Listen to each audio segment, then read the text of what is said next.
ball game. Take me out with the crowd. Buy me some peanuts and cracker jack. I don't care if I never get back. Let me root for the home team. If they don't win, it's a shame. For it's 1, 2, 3 strikes, you're out at the old ball game. Check. Oh, I shouldn't talk right now. Hey, folks, just saying check. Don't mind me. The players by their first name. Told the umpire he was wrong all along.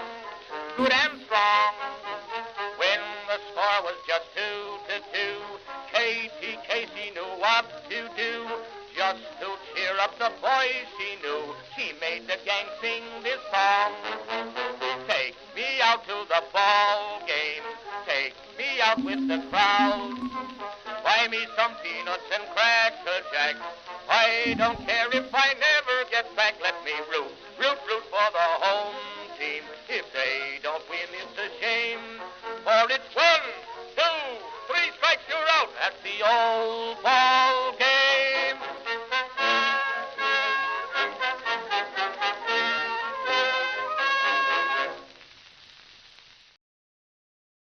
Greetings, everyone, and welcome to live coverage of Orioles baseball, where this afternoon the Baltimore Orioles will be taking on the Boston Red Sox in Grapefruit League action. How you doing, everybody? It's your old pal, the BirdWatcher here. People call me BW for short. That works for me.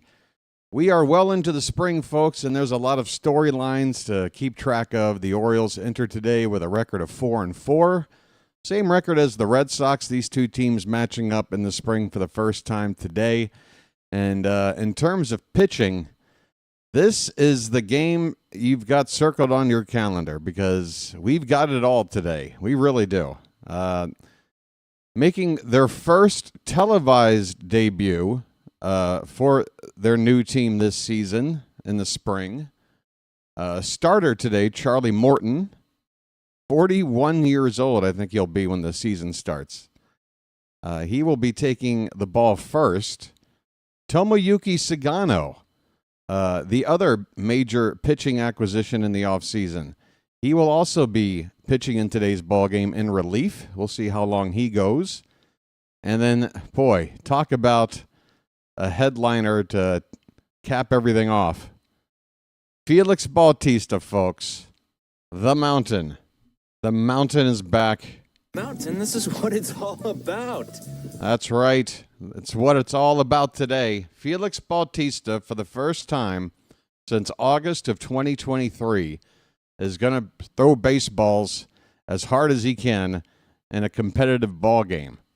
It's not a game that really counts, but it's a game where he's going to give it his best shot.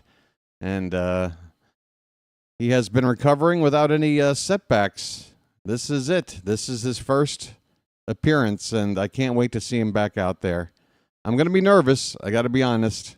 I'm probably going to be nervous, probably until we get to September, until we get past that August threshold that a couple of seasons back when he went down with that terrible injury. So Felix Bautista is in the squad. Now, it's not a guarantee he'll pitch today, but unless there's bad weather or some other unforeseen thing, maybe he feels something when he's warming up.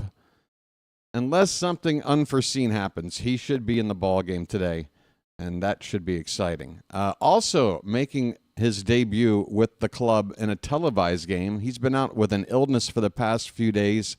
Tyler O'Neill is in the lineup facing his former club from a season ago. So he'll be batting third, and we'll be watching Popeye do his thing for the first time today. Ahoy there! Anybody home? Hey.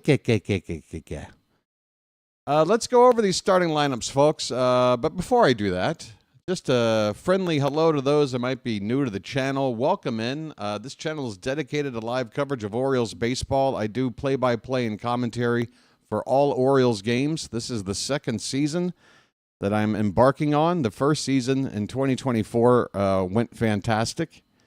I called all 162 games. I did not miss a single one. And folks, it was not easy. but it's a testament to the dedication and commitment that you'll come to find from me, BW, here on the BirdWatcher Channel. So if you're an Orioles fan, if you're just a casual baseball fan, this is the channel you're probably going to want to keep in your recommends. So go ahead and subscribe. Why don't you? It's free. All it takes is a little click right below the screen there. It says subscribe. If that's asking too much, if you don't mind hitting that like button while you're here, that helps as well. The starting lineups. This game, by the way, is at the Ed Smith Stadium in Sarasota, Florida, home of the Orioles spring training complex. So the Red Sox, the road team today, and they initially put out a lineup on their Twitter a couple of hours ago. There has been some changes made, a different player brought in, and some other guys moved around. I've got the latest lineup card right here. So the Red Sox lineup like this, playing shortstop and leading off David Hamilton. Alex Bregman, the major free agent signing from just about 10 days ago now. He will bat second and be the DH today. He's already 5 for 10 with a home run and 6 RBI in the spring. We've got, I don't want to get this kid's first name wrong. Marcelo Mayer will bat. Let me get these over here. Marcelo Mayer will bat third and play third base. Christian Campbell will be in left field and is the cleanup hitter. Connor Wong is the catcher. He'll bat fifth. Romy Gonzalez at first base, hitting sixth. Vaughn Grissom at second base. He'll bat seventh. Trace Thompson is in. I think I need my coffee. Trace Thompson is in right field. He'll bat eighth. And Nate Eaton. I wonder if there's any relation to Adam Eaton, old outfielder. He'll bat ninth and play center field. For the Orioles, once again, Tyler O'Neill in this lineup. Ced Mullins will lead off and play center field. Adley Rutschman will do the catching and bat second.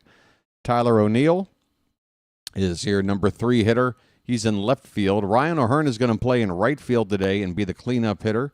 Ryan Mountcastle is at his normal spot at first base, batting fifth. Heston Kjerstad, 2 for 14 so far in the spring, hoping he can get things going. He struck out 7 of those 14 plate appearances. He will bat sixth, and DH Ramon Urias is at third base, hitting seventh. The male machine, folks, the machine is back in the starting lineup today. Gunnar Henderson and Jordan Westberg still out nursing their injuries. Luis Vasquez bats ninth. I'm just a love machine, and I don't work for nobody but you. That's Luis Vasquez batting ninth, playing shortstop for the Orioles. So Mullins, Rutschman, O'Neill, O'Hearn, Mountcastle, Kjerstad, Urias, Machine, and Vasquez. For the Red Sox, Hamilton, Bregman, Mayer, Campbell, Wong, Gonzalez, Grissom, Thompson, and Eaton. On the mound for the Red Sox, I already let you know Charlie Morton's on the mound for Baltimore. The Red Sox will counter with a right-hander, 25-year-old by the name of Hunter Dobbins, who's got an ERA of 4.5 in his limited action so far this spring. The Orioles will be playing the Red Sox again on the 17th of March, so that is, about 2 weeks away. We'll be playing this side again. I'm not sure when the next televised game is. That is something that I have failed to do. We've had 3 straight days with games.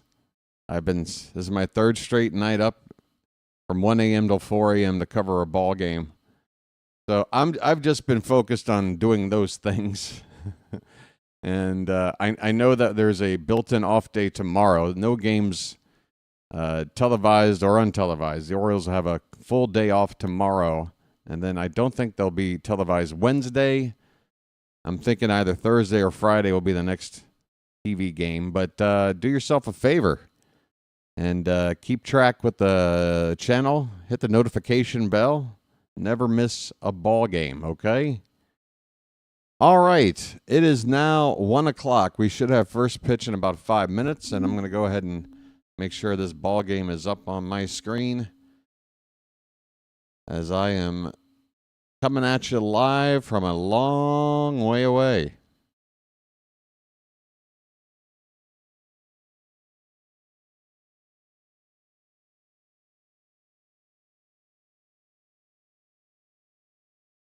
How you doing there, Charm City chat? How is your Monday going? Are you playing hooky from work? You taking a long lunch break? Hopefully you figured out a way to tune in for this game, because I'm much excited. I'm very excited. Oh, that's a little bit concerning. Let me look over here.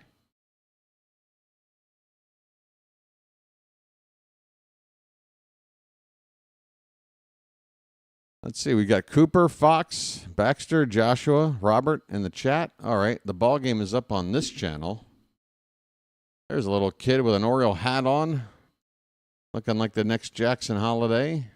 All right, we'll stay here for a while. Hopefully this stream isn't lagging too much. Speaking of lag, folks, if you don't mind, let's do a quick lag check and make sure things are running nice and healthy on the live stream.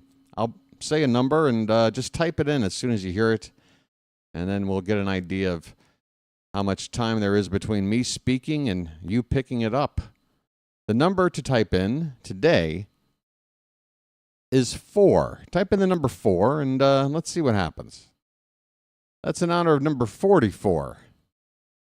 Or excuse me, number 74, I guess, he's wearing this spring. Felix Bautista, who again is making his Orioles debut this spring and first time back in action since August of 2023. All right. Joshua with the 5. We've already failed. Things look okay. Hey, there's JJ. How you doing, JJ? I have something to take my mind off the basketball team. Well, you know. What can you do? Try being a Wizards fan. Ugh. Today is crab meat day in Maryland. It's actually an official day. It ought to be. Why not?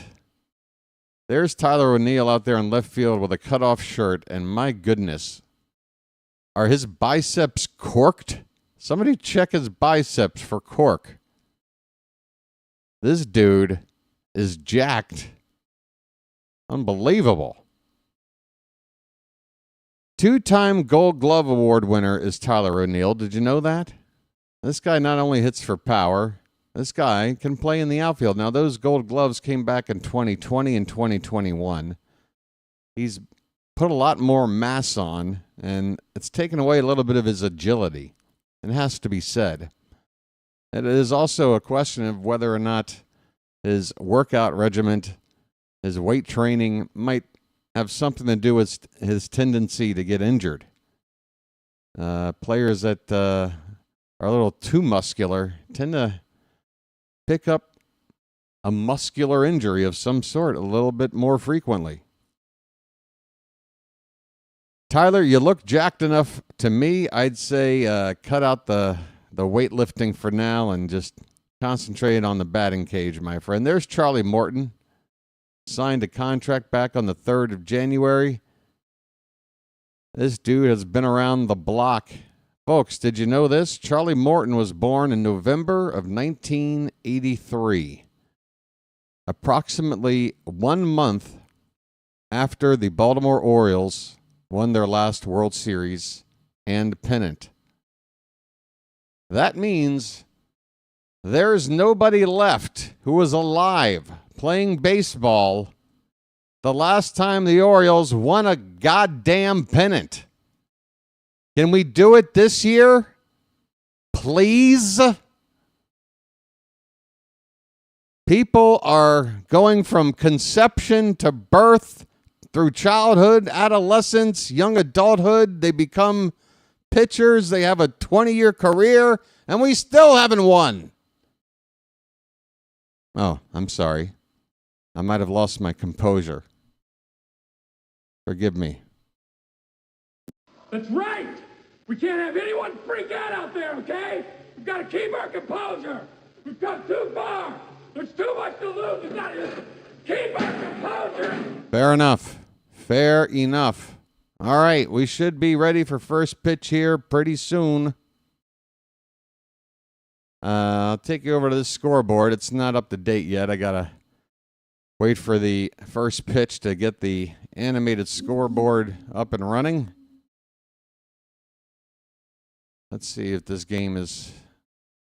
I want to make sure I've got a backup version of the ball game just in case, because this game I'm looking at now is giving me a little bit of concern that it might freeze on me. Well, see, now this is no good. Now I've got a non-functioning... Now I've got a non-functioning, what do you call it, touchpad. Come on. There you go. The game might have started, and now I'm stuck looking for it over here.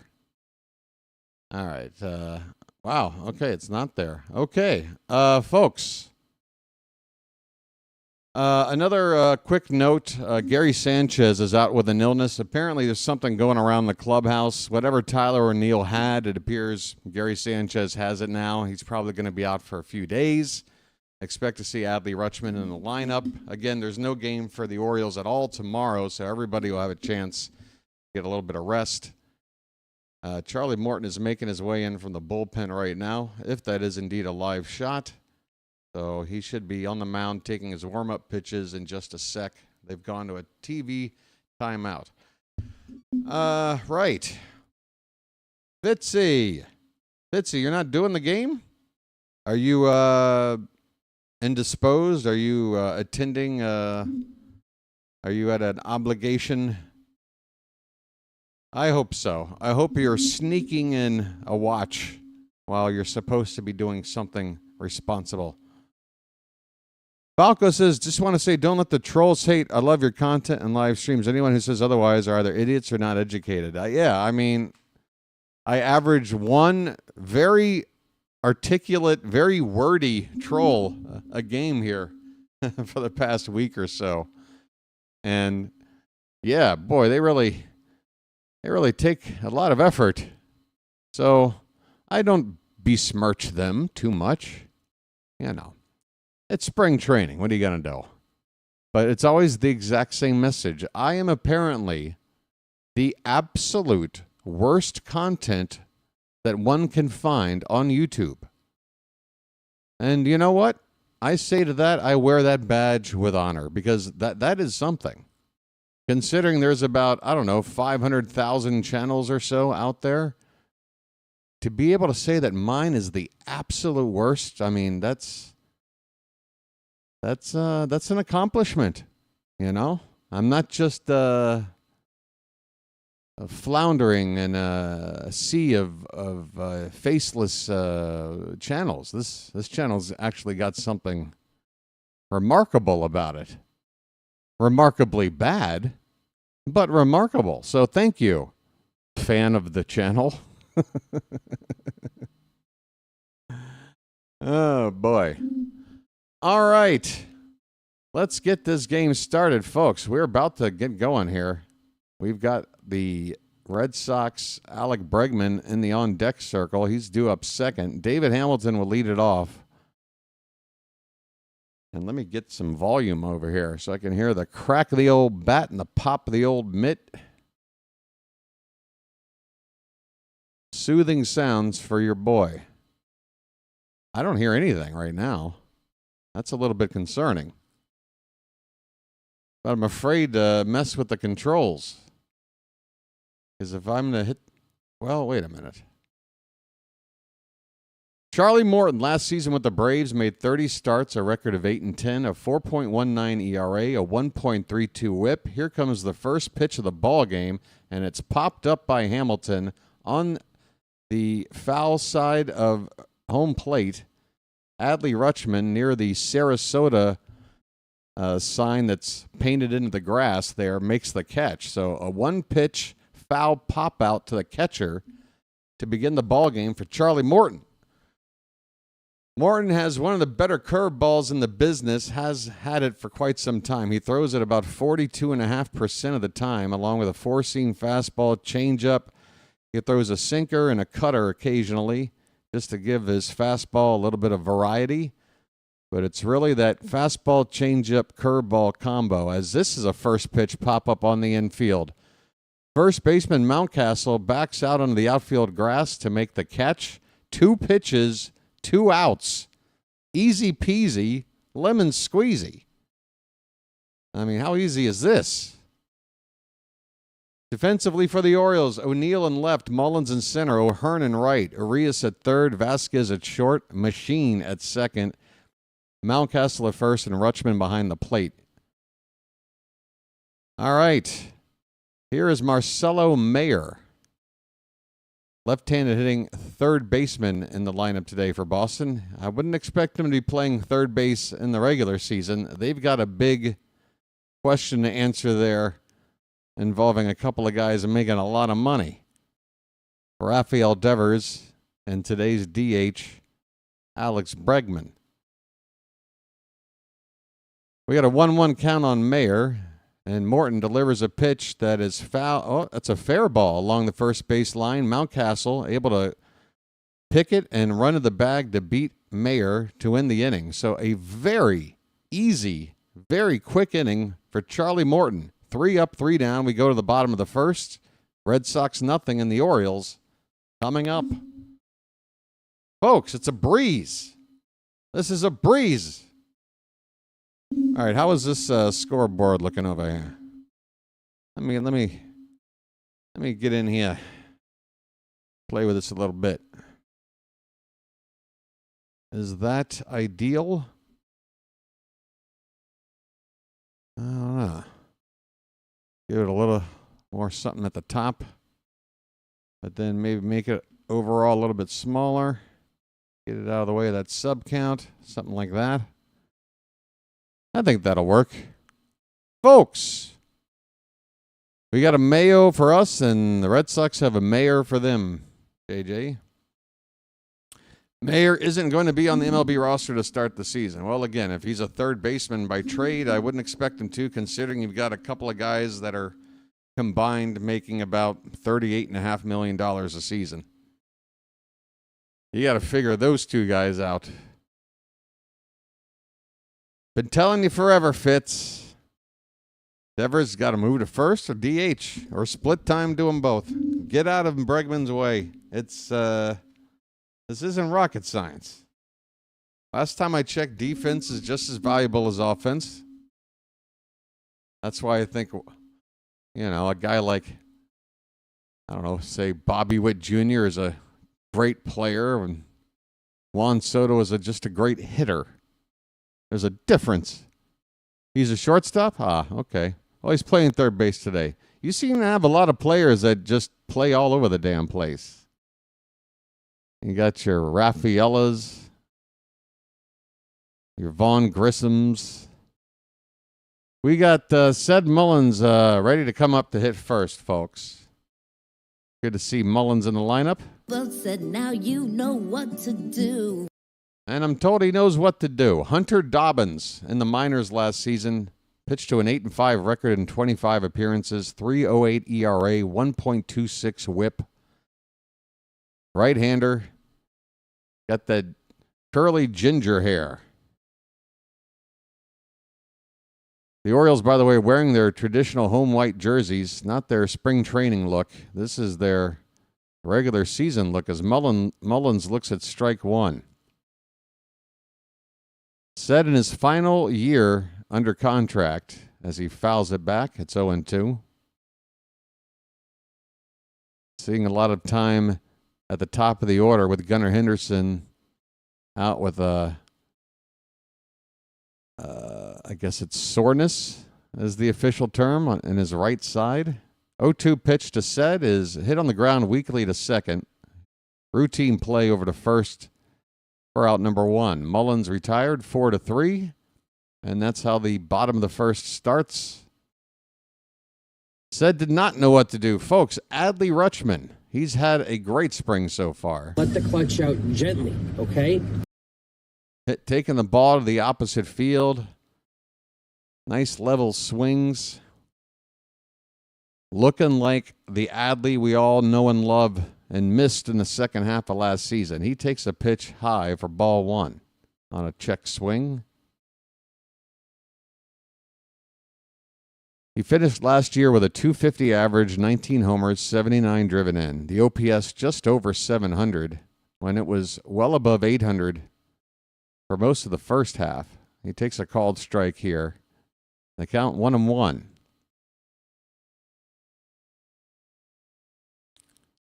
Here's a curveball, and that clips the outside edge for strike.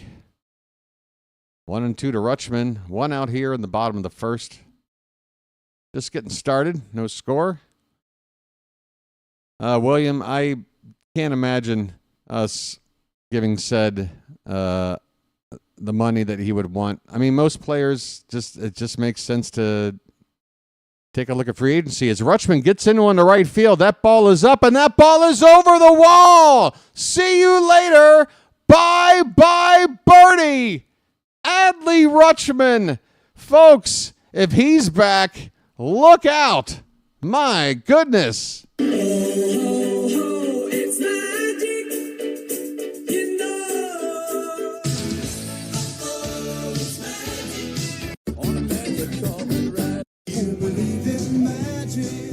That ball got out of here in a hurry. A pitch up just beneath the letters. Adley got the bat head up and just let that launch angle take care of itself. From the left side, he takes it out to right field. Perfectly done, folks. It's 1-0 Orioles just like that. And Tyler O'Neill at the plate on a 1-0 pitch hits a ball down the right field line into foul ground and out of reach of the right fielder. The count even up at 1-1. Folks, Adley Rutschman, welcome back. As he goes, so do the Orioles. Folks, need I remind you, when Adley Rutschman was first called up, the Orioles went on a run that lasted about a season and a half of not getting swept. That streak finally came to an end around the All-Star break last year, and it was around that time Adley lost his way, and guess what? The streak ended, and we got swept a few times in the second half. If Adley's back, folks, look out. Tyler O'Neill takes up and in for ball two. 2 balls, 1 strike. If you're playing fantasy baseball and for some reason they've got Adley Rutschman coming off a disappointing season, ranked lower than he ought to be, you want to reach for him. Get that position scarcity. Here's a ground ball to third. O'Neill will be retired after Marcelo Mayer makes the play. 2 outs, a run in on an Adley Rutschman home run. 1-0 Baltimore, bottom of the first. And who up next? Who got next? It's turn and burn Ryan O'Hearn. Lights on. It's turn and burn. And he takes a pitch that looked quite low. Man, I would love it if our ballpark had the ball and strike challenge system, but we don't. O'Hearn gets into one here to center field. This is a can of corn, and that'll end the inning as the catch is made out there by, who's that out there in center? I've already forgotten this guy's name, but it ends the inning, okay? That's what matters. Who's in center? Nate Eaton. Sorry, that's the late addition to the lineup that was made. Nate Eaton with the final out. We go to the second inning. Orioles 1, Red Sox 0. How's everybody doing? I'm feeling good. I need a beverage, though. Stand by.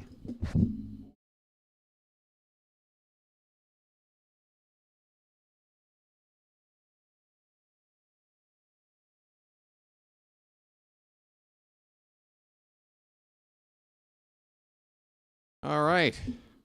I just pop right back in. It's like, I'm like, what do you call it? I'm like a Marvel superhero. What's my superpower? I teleport myself into the Ed Smith Stadium. A&W, Mudwater. And I've got this thing that's vitamin enriched. It's just a bunch of vitamins. It's one of those things when you look at the nutrition label, everything like the daily value, the percentage of daily value is like 8,000%.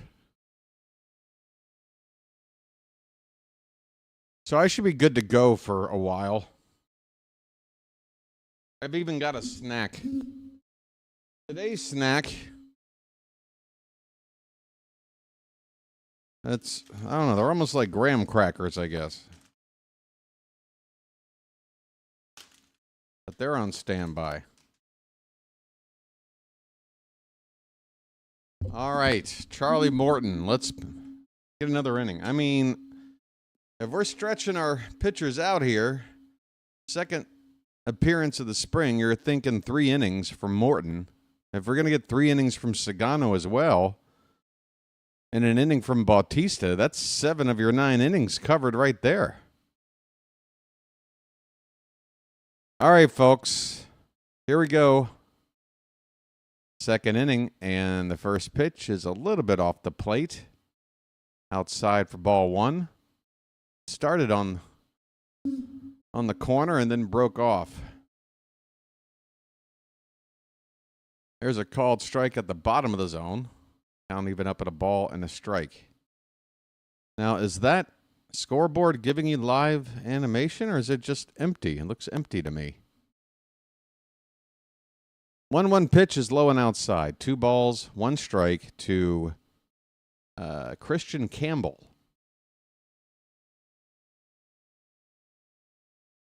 Maybe it's because, well, I have it on Gamecast. Here's a ground ball on a bounce to third. Arias throws on the run and makes the play for the first out in the second inning. Connor Wong coming up. Yeah, let me hit refresh on this, because this doesn't seem to be doing a thing. Let's see what happens now. Nothing. All right. Well, I tell you what. Let me bring in a new link and see if that helps. Morton's thrown just 9 pitches in the ball game. He's gotten 4 outs. And the first pitch to the 5th batter of the game, Connor Wong, is a called strike at the top of the zone. Morton asks for time as he reties his shoe. Well, now it is. It's showing Wong is up, so it is live. It's just not showing. I guess you don't get StatCast information for this game. That must be the deal. Pitch to Wong inside, 1 ball and 1 strike. So kind of a boring, almost unnecessary graphic to look at over here, right? 1 out, nobody on. 1-1 to Wong, Fitzpatrick's favorite hitter, and Wong went around on a pitch that was off the plate. 1 ball, 2 strikes. Yeah, they must not have StatCast going for the game, I'm assuming. And that pitch looked pretty good. Top of the zone. It looks like the same location strike 1 was given, but here it's ball 2. 2 balls and 2 strikes. Next pitch, upstairs, full count. Full count on Connor Wong with 1 out in the second.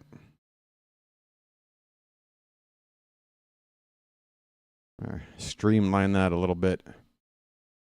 Pitch. Swing and a tapper foul. Third base side. We'll do it again, full count. Looks like the game is a little bit ahead of me, but at least I guess it's not giving away the result of the at-bat. Or maybe it did. It's already showing Romy Gonzalez up on your screen. By the way, if you're watching along and you are ahead of me, you can always, if you have the ability, pause your game and just let me catch up for a few seconds. Looks like a swing and a miss from Wong. I say looks like because the camera cut away to a wide shot right when the pitch was coming in, and Wong is walking back to the dugout. So I'm going to go ahead and call that a strikeout.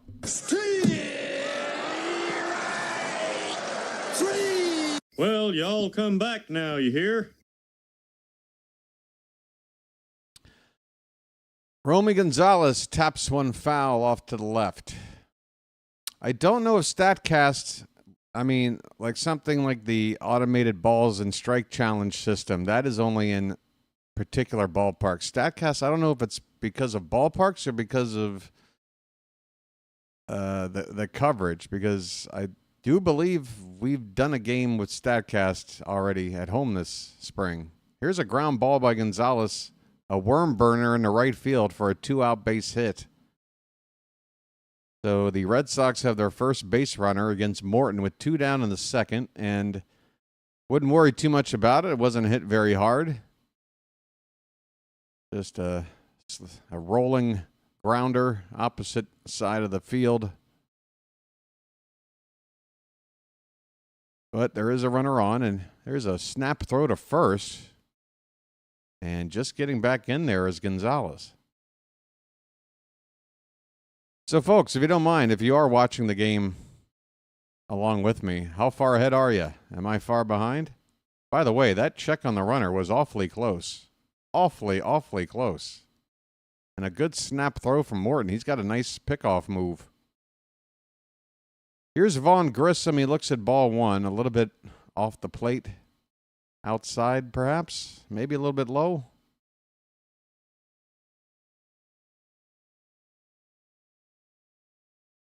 Now the scoreboard, the top of my screen has gone missing.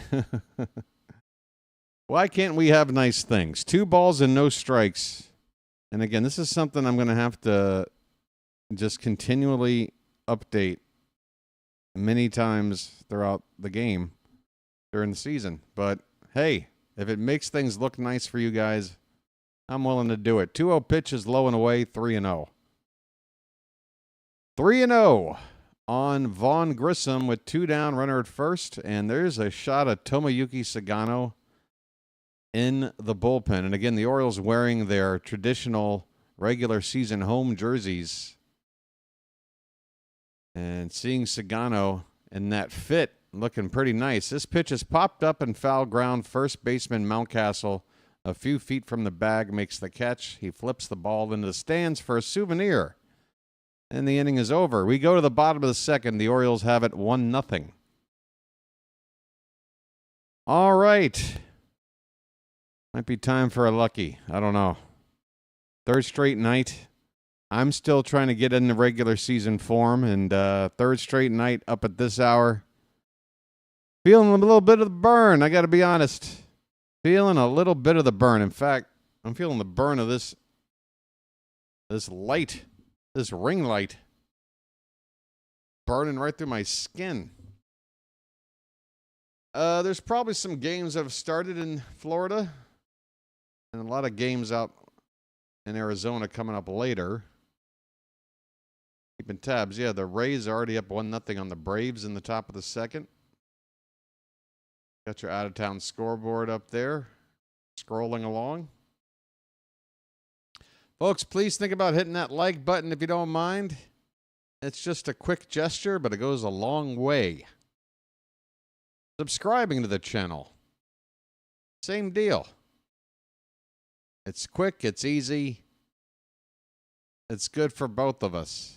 I promise you. I know. That sounds like a scammer. But it is. It's good for us both. Oh, speaking of feeling a burn.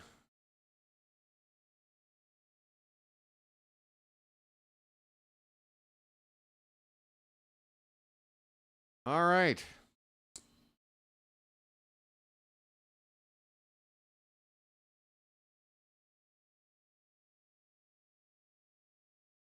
We are getting started for the bottom of the second inning. Who's coming up? Is it Mountie? Okay, mount up. Mike Elias is wearing a microphone and I guess doing an interview with the broadcast team right now. I wish I could hear what he was talking about. I actually don't have any volume up for this game. This is going back to 2024 roots. Ryan Mountcastle in the box. First pitch to him is over the plate but low for ball one. Mountie, how you doing, buddy? Last year, 124 games, Mountcastle hit just 13 home runs. Michael is saying, I think he's going to hit more than double that this year. 30 might be tough, Michael. I'll take 25. He looks at a 1-1 pitch inside 2-1. Ryan Mountcastle leading off the bottom of the second inning. Here's a pitch in there for a strike, 2-2.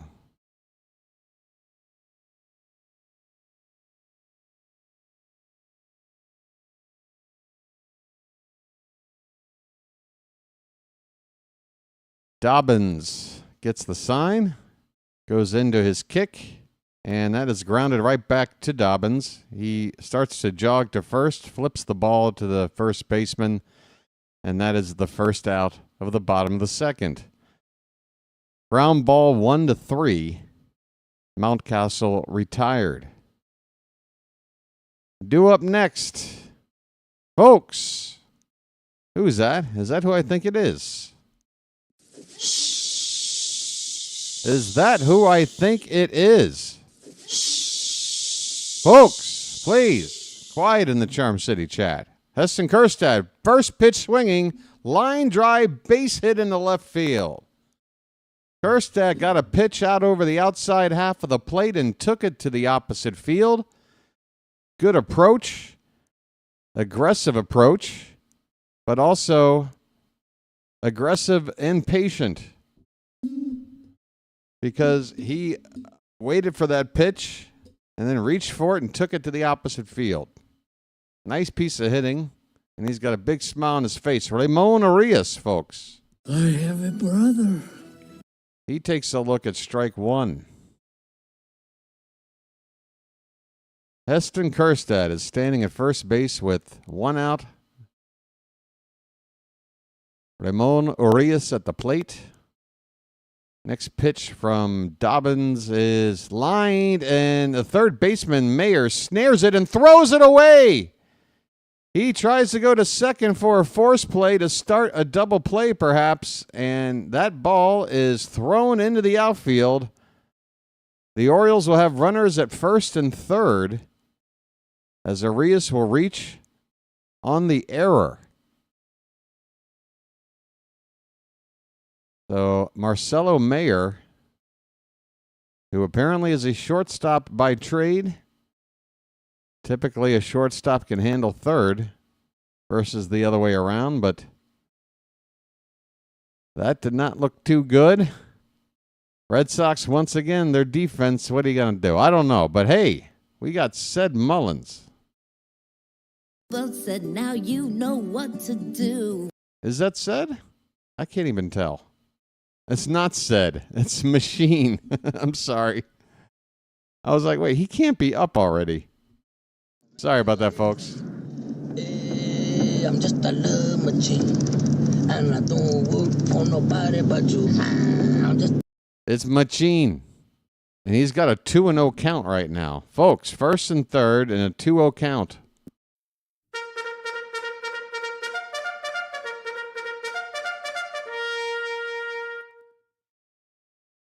A pitch. That is popped up, third base side. It'll get into the crowd. 2 balls and 1 strike on Machine. And he don't work for nobody but you. Like everything. I'm just a love machine, and I don't work for nobody but you. I'm just. Sorry, Charm City chat. Sorry. Here's a foul ball behind home plate. Count even up at 2 balls and 2 strikes, folks. Come on, Charm City chat. It's Machine. Do it for him. 2-2 pitch. Swung on line, foul into the right field corner. Out in front of that Dobbins pitch.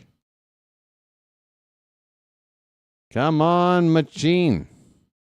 All you have to do is put the ball in play. 2-2 pitch. In the dirt, full count. And the catcher has to pop up and retrieve the ball. It trickles away about 6 or 7 feet.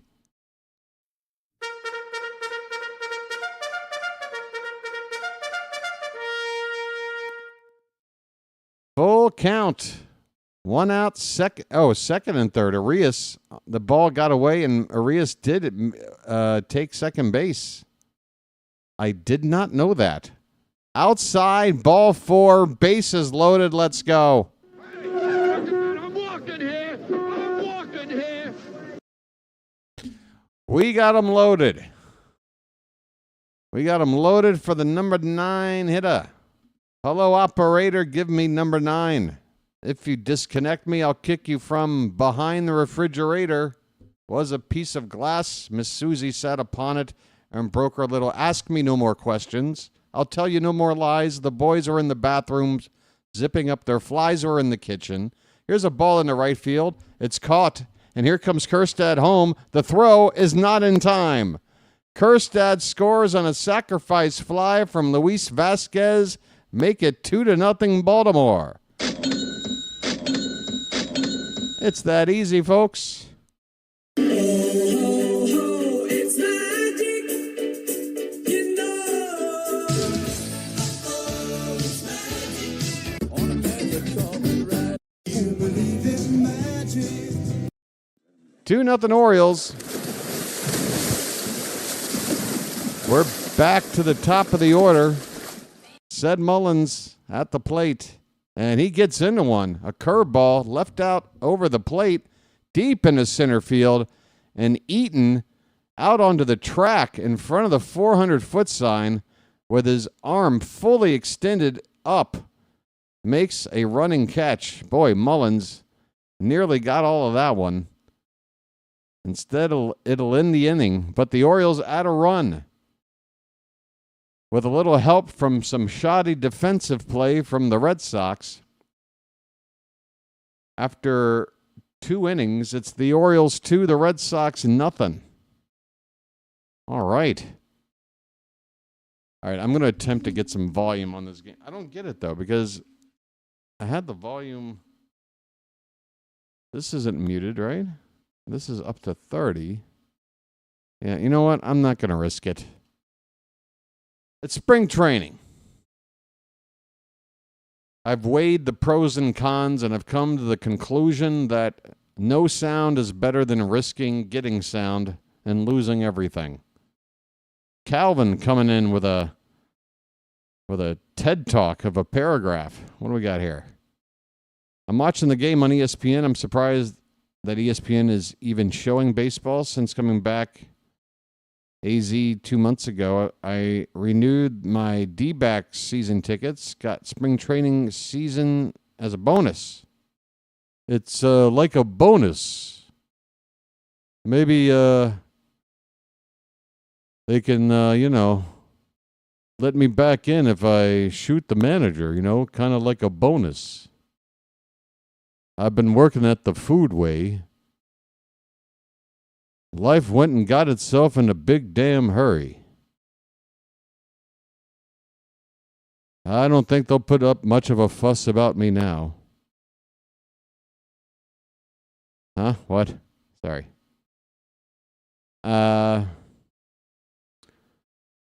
Calvin, you're out in Arizona, huh? Lovely, lovely part of the country. Nice and dry. Folks, Charlie Morton's day is over. It's time for Tomoyuki Sugano. And there he is. I'm so fascinated by what this guy might be able to do for us. Coming off a season last year in the Nippon Professional Baseball League in Japan where he had an ERA of 1.67. And his first pitch here in the third inning is in there for a strike at the plate. It's Trace Thompson, right-handed batter, and there is strike two as Sugano hits the outside corner. 2 pitches, and he's already hitting the edges. 0-2. That one's low. 1 ball, 2 strikes on Trace Thompson, leading it off in the top of the third inning.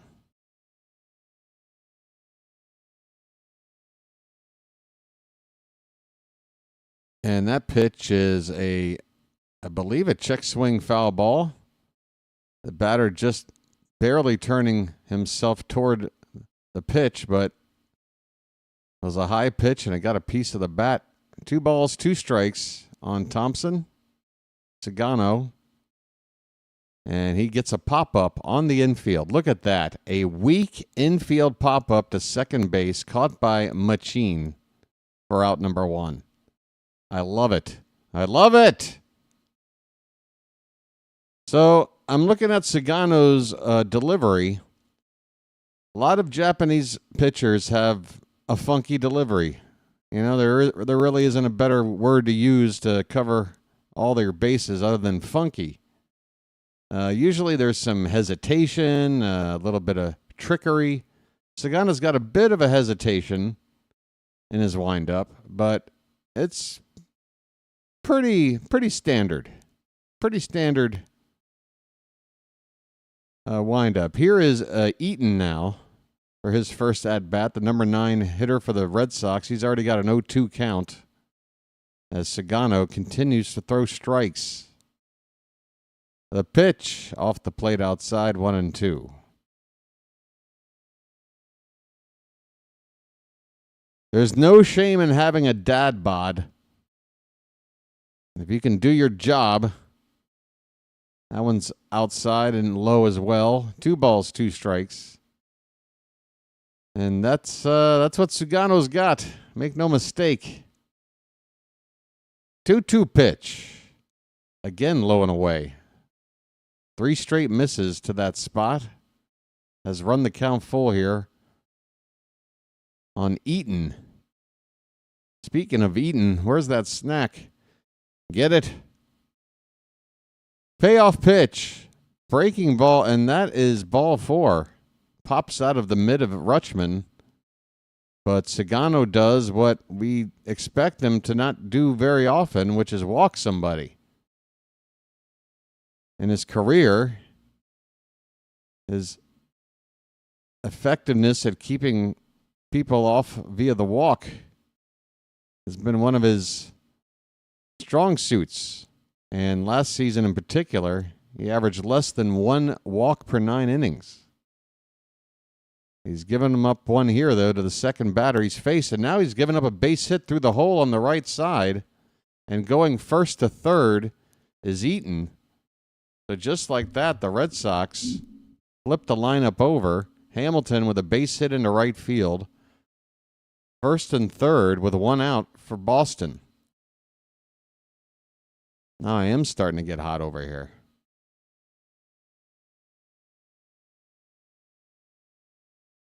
Getting some autographed cards. Nice. Do I eat on stream? Typically, no. Alex Bregman at the plate. Great. We got to deal with him. At least it's spring training. Sugano versus Bregman, folks. And Sugano with strike 1. Bregman DHing in this game. $40 million man. I don't know. I guess inflation. That'll buy you a few eggs. This pitch is fouled away. It's 0-2. Yeah, deferred money and all that. We know. At the end of the day, though, it's a $40 million a year contract. 3 years, 120. He's a $40 million man. That's what he can say without stretching the truth. I'm a $40 million man baseball player. That's what I do. There's only a handful of us, and I'm one of them. 0-2 pitch to Bregman. Outside. And that's a stolen base out there by David Hamilton. He swipes second without a throw. And now the conventional double play is off the books here. Second and third with one out. 2-0 Baltimore, but the Red Sox are threatening. Here's a 1-2 pitch, and that is called. Strike three on the outside corner. Alex Bregman, take a seat. Well, y'all come back now, you hear? Folks, please let a moment like that happen in the regular season. Boston threatening to score, their big free agent bat at the plate, and he strikes out looking. 2 down for Marcelo Mayer. Mayer? I could run for mayor. Mayor Goldie Wilson. I like the sound of that. 0-1 to Mayer. Here's a breaking ball fouled at the plate. 0-2. So Sugano 1 strike away from getting out of the jam. And if he does, then you just got a glimpse of what makes a guy like him be effective in the bigs. 0-2 to Mayer.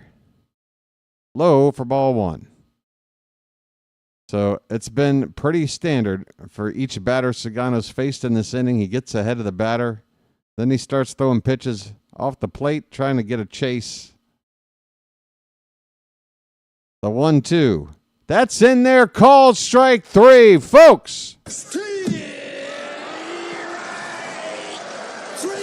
Well, y'all come back now, you hear? Adley high-fives Sugano as they walk off the field together, and the Orioles dance out of trouble. Sugano with a back-to-back strikeouts after first and third, 1 out, with Bregman and who did he just strike out? I mean, God, that was great. That was perfect. That's exactly what I wanted to see. Show me how you can get out of a jam, Sugano. He just showed me. He just showed me. Folks. Come on now. Get excited. Hey, let's go over here for a minute. Folks. This is BW talking to you right now, all right? Listen up. 2025 is here. By the way, I got to work on this green screen. The lighting, I don't know. You can obviously see this square thing around here. You're not really supposed to see that. Pay no attention to the man behind the curtain. All right? But look, yeah, we've got a season coming up. And look, I know that a lot of you fans out there, you're just natural-born pessimists. There's nothing we can do about it. I'm pessimistic about a lot of stuff. You know, I'm a realist too. But I tell you this, I look at this Orioles team. Yeah, we don't got Corbin Burns. So what? Did we have Corbin Burns in 2023 when we won 101 games? No. We had some other guy named Kyle Gibson. Remember that? What we did have in 2023 for a 101 win team is Felix Bautista closing games instead of Craig Kimbrell. And guess what, folks? That's back. Tell you what else we had.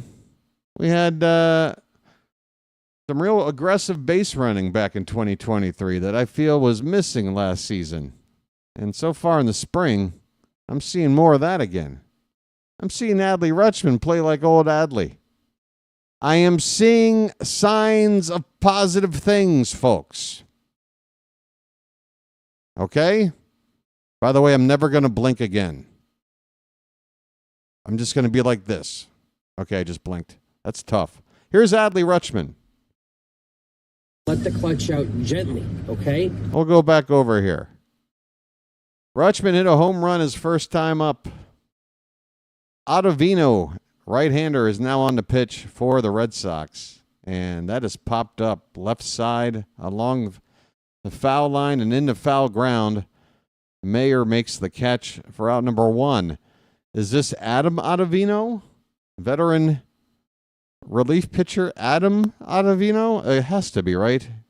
Don't tell me there is more than one active major leaguer with the name Ottavino.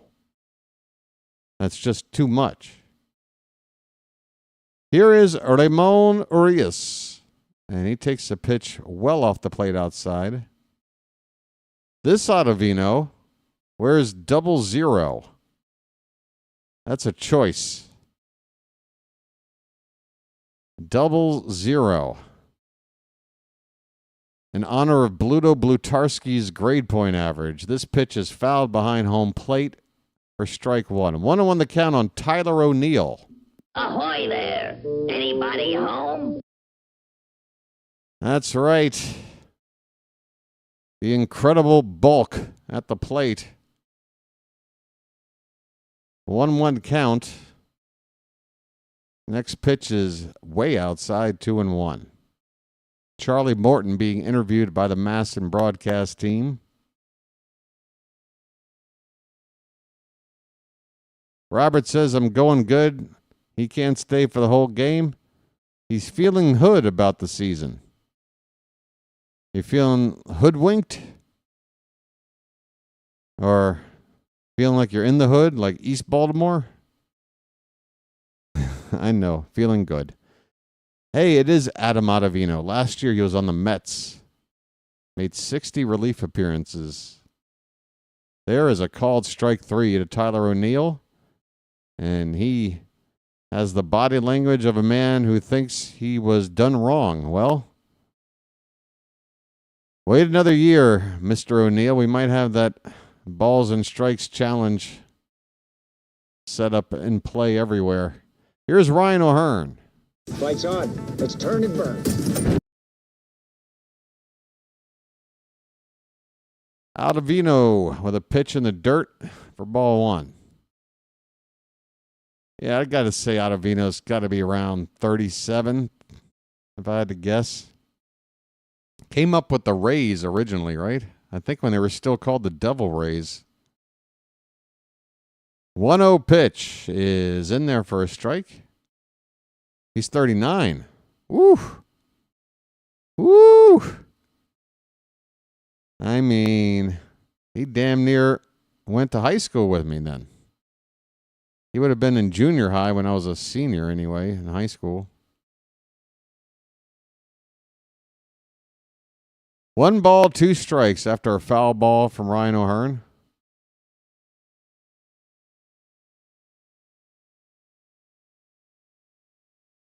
I'm not sure, JJ, but I was remarking, again, Charlie Morton, he has to be one of the oldest players left in the game now, turning 41 this season.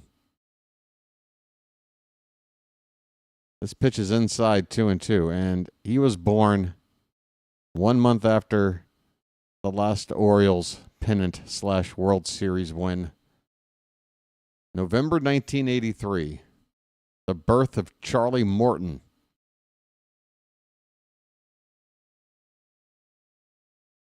Here's a breaking ball crushed by O'Hearn. If it's fair, it is more than gone, but it is a foul ball out into some instructional area of the ballpark. That ball was crushed, but O'Hearn out in front of it. 2-2 the count. 2 down, nobody on the bottom of the third. The Orioles ahead 2-0. And he takes a called strike 3 on a pitch low and in. So the ageless one, Adam Ottavino, throws a scoreless inning. We go to the 4th inning now. It's the Orioles 2, the Red Sox nothing. And it's time for a lucky strike break. Folks. I mean, you know I'm a lucky strike man from way back. So Let me check in with my friend Tony down at the club, see what's happening. Where's your from? Baltimore. What? Baltimore. Baltimore? What's that? Look, it doesn't really matter, all right? Ooh, ha. You know what? I'm calling an audible. Snack first, lucky next. Or maybe half snack, lucky, then other half snack. Sorry for eating on the air.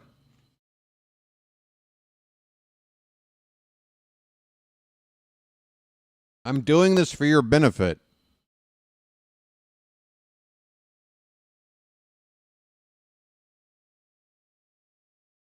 Once again, I am doing this for your benefit.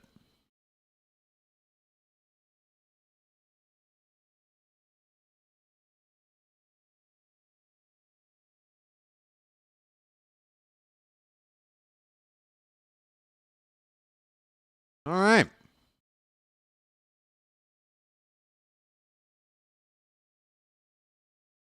Eating, drinking, and now smoking.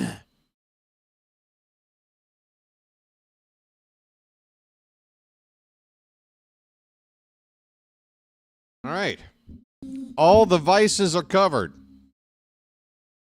All of my oral vices. Hey, don't get any funny ideas. You sickos. I wonder whatever happened to the Scarface remake that was in production. I don't know, William, but I hope that it crashed and burned. Can we please stop remaking stuff that was already good the first time? If I want to see Scarface, I'll just watch Scarface. I don't need to see, some 20-year-old kid play Scarface now. Here's a line drive base hit in the right field on the first pitch from Sugano in the top of the fourth inning. Who hit this ball?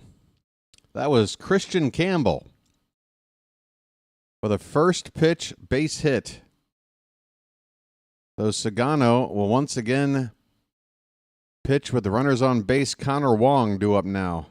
He struck out his first time up. And he takes a big cut and a miss here on a pitch low and away. 0-1.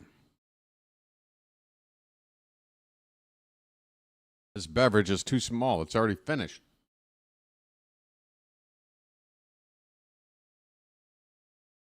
Check on the runner. He's back in with a slide.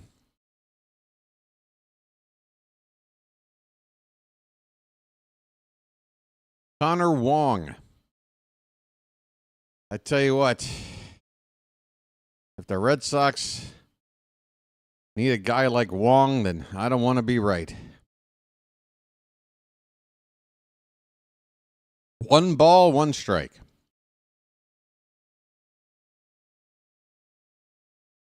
The Birdwatcher. Come for baseball, stay for the humor. 1-1 pitch. That one swung on and fouled away off to the left. 1 ball, 2 strikes. Question mark. So if they remade Alien or the Terminator, you don't think it would be a good thing? William, they have remade it about 6 or 7 times a piece.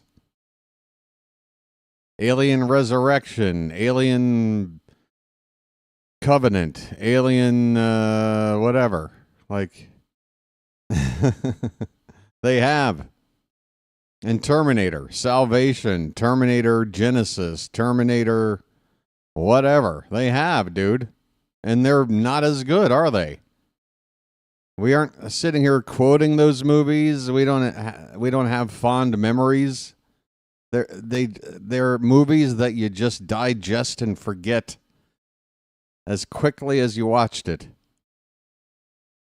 They're still good. Okay, well then 40 years from now, when we're still quoting the original Terminator or the original Alien franchise and none of the remake stuff, why not just expect or demand better from Hollywood. Say, you know what? I'd like you to, I don't know, give me a new idea. Here's a ball hit deep into center field, and Mullins on the track chases it down to make the catch for the first out. Ooh, Connor Wong nearly went deep. Yeah, all I'm saying is rather than make a good version of what was a great movie, take a chance and make an original movie that could be good, could be great, could be bad, but at least it'll be something new. Add something new to the mix. Romy Gonzalez takes a called strike and a snap throw down to first by Rutschman, runner back.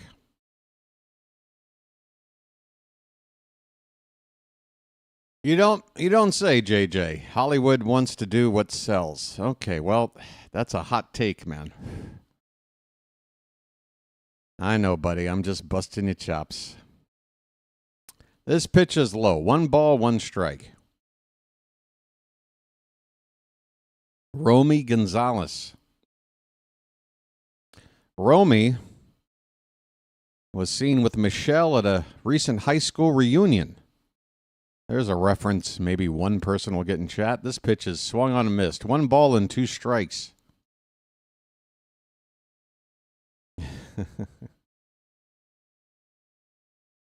Boy.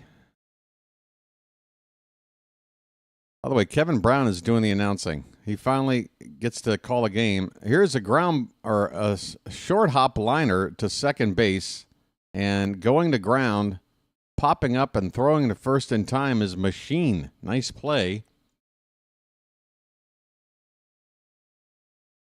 Let me look at this again. Did he need to? Yeah, he didn't really. It was an awkward play. He didn't really need to go to ground. It almost looked like he might have lost his footing, but he still made the play regardless. 2 down, runner at second base. Christian Campbell at second. Now it's Vaughn Grissom at the plate. And that is a swing and a miss. Strike 1. Sugano on 31 pitches. Morton only went 2 innings. Perhaps Sugano's only going to go 2 as well. So I was hoping they'd go 3 apiece. But I guess they need to wait till their next start to stretch it out a little bit further. Grissom is 0 for 1. 1-1 pitch is a little bit low, I guess. 2 balls and 1 strike.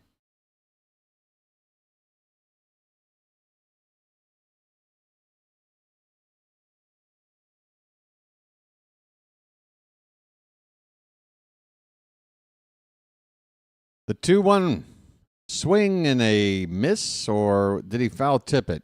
I guess he got a piece of it. Either way, the count is now 2-2. I apologize. I spaced out for a second.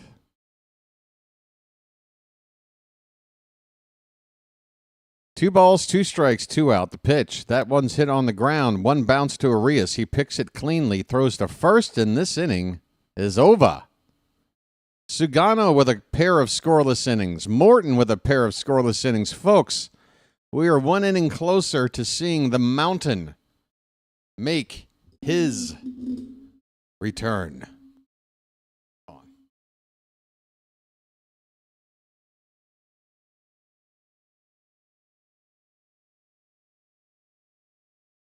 I love how it's give BW an education on things he already knows. I love it. Yes, I get Romulus as a continuation, and yeah, I get it.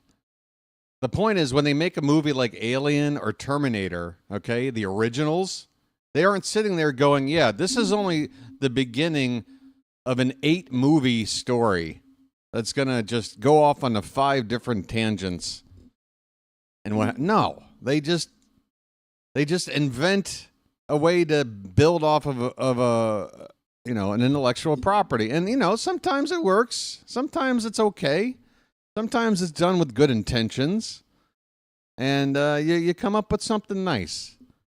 But a lot of times, it's just a cash grab, okay? Hollywood recognizes that, oh, this is a recognizable property, and X amount of people will show up regardless of how good it is.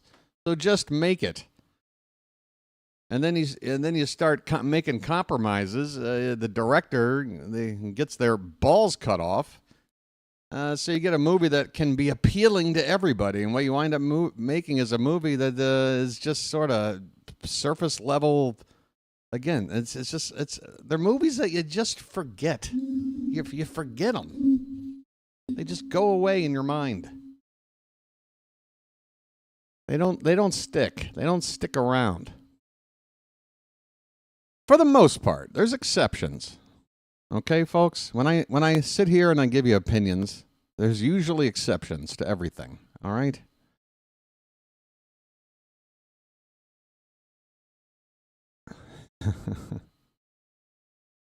Does Harry Potter have a TV series now? Fantastic. I've still yet to watch an entire Harry Potter movie. I watched part of the first one, and that was it. I feel really left out. All right, here we go. Ryan Mountcastle's up. Where are we? Is this thing on? Oh, I got to fix the scoreboard. Swing and a miss. It's 0-2. We're in the bottom of the fourth. Winchkowski. Hopefully I got that right. Right-hander is on. Number 25 for the Red Sox. The 0-2 to Mountcastle is low. 1 ball, 2 strikes. Okay, mount up.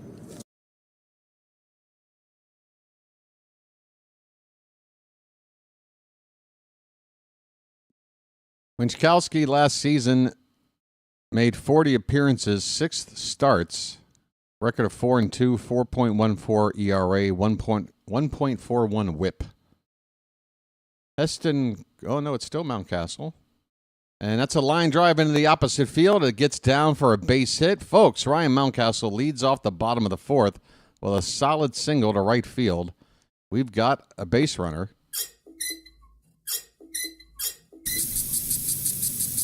And that's going to bring up Heston Kjerstad.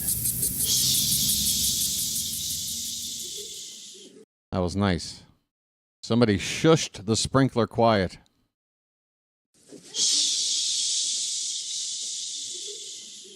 First pitch. Low and in for ball 1, Heston Kjerstad.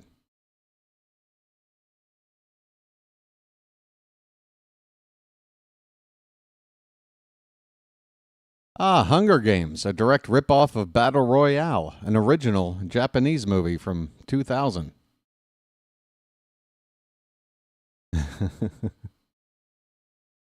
The 1-0 pitch is a breaking ball that missed somewhere, I guess inside. We'll take it. 2-0. Come on, Heston. I got a feeling he's going to clobber a pitch here in a second. 2-0. He takes it low and in. 3-0 on Kjerstad, folks.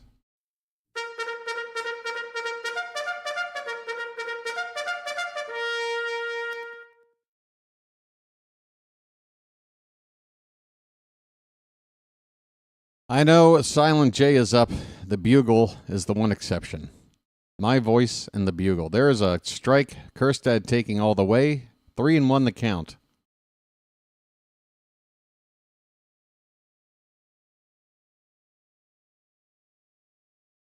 I just see the phrase in the chat that says, Knicks give up. That sounds about right.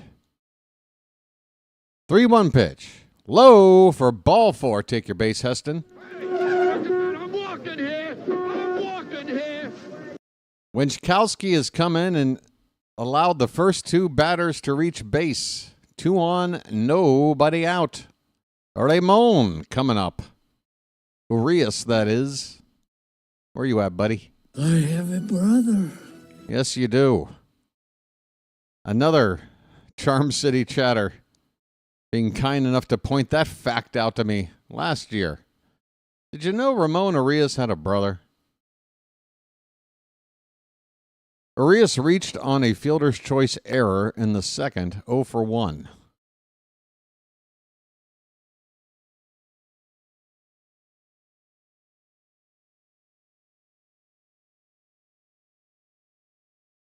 Okay, well, thank you again for the education. It's just wired. I guess my ignorance is showing on all topics. 2-0 the count on Ramon Arias. Holy Toledo. Runners at first and second, nobody out. 2-0 Baltimore, bottom of the fourth.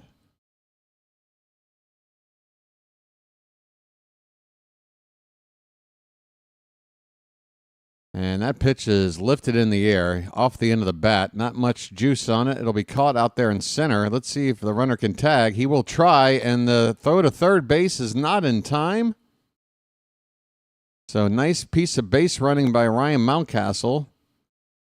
Not sure why the runner at first, wasn't able to move up to second on the throw. That throw came all the way in without getting cut off to third base. But it is a productive out for Arias with a runner now at third base with less than 2 down. It is time for the male machine.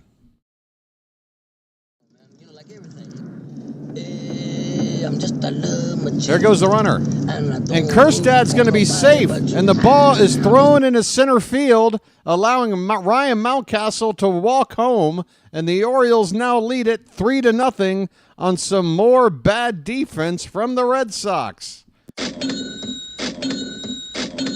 Thank you, Boston. Big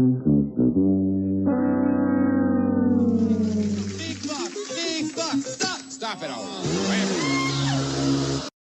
So Kerstad making up for a lack of base running on that deep fly ball. Says, I'm going to steal a base. Not only does he steal it, the throw goes into center field. Mountcastle walks home. We got a 3-0 game. The machine now with an 0-2 count. And now a runner at second base. Still only 1 out. Pitch. Swung on and miss. No, he got a piece. He got a piece. It's still 0-2.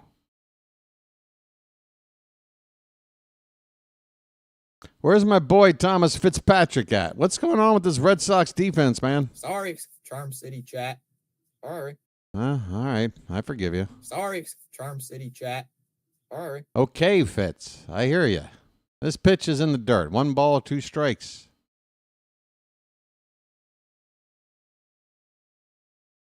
Maybe one day I'll catch JJ saying something and he'll be in the soundboard along with Fitz. Sorry, Charm City chat.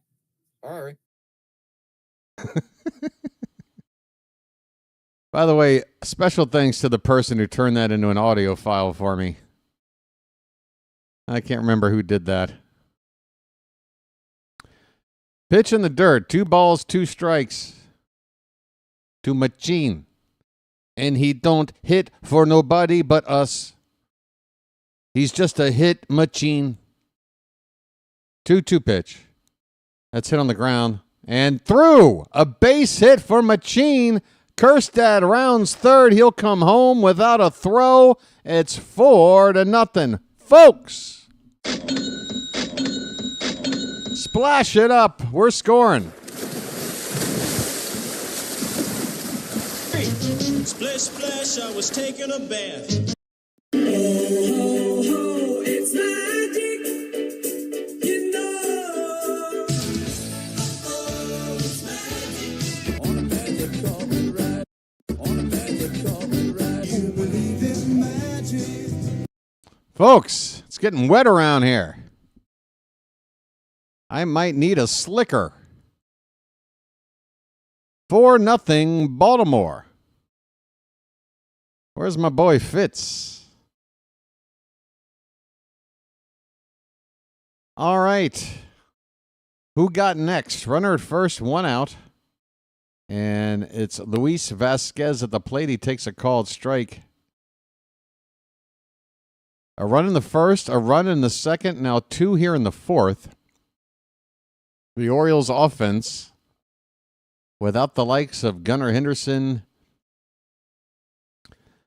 or, let's see, who else is missing? Jordan Westberg. Here's a ball hitting to center field for out number 2.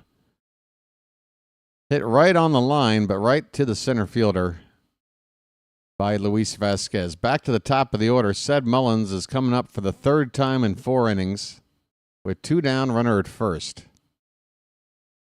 Mullins. Boy, has that sub count moved at all today? Ouch. I'll tell you what. Well said, now you know what to do. Hey, you know what to do, Sed. You take a strike. That's what you do. Strike 1 to Sed Mullins.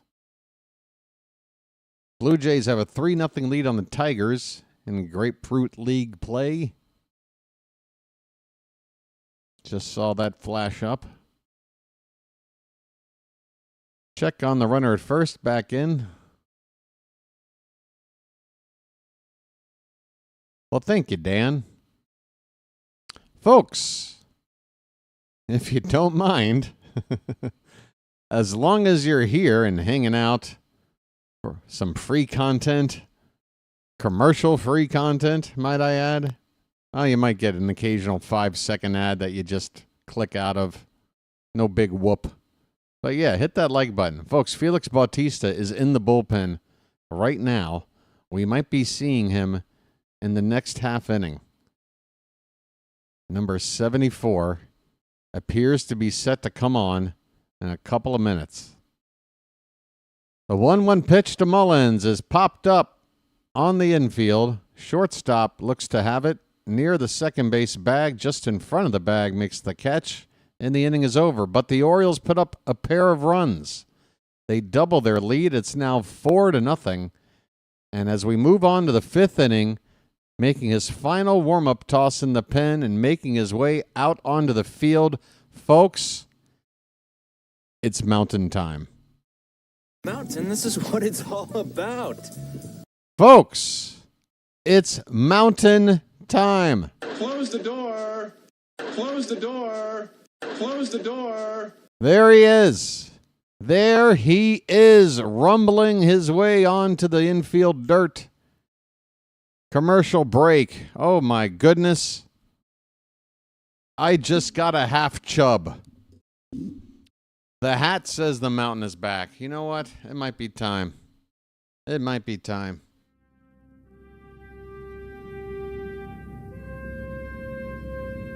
Mountain time.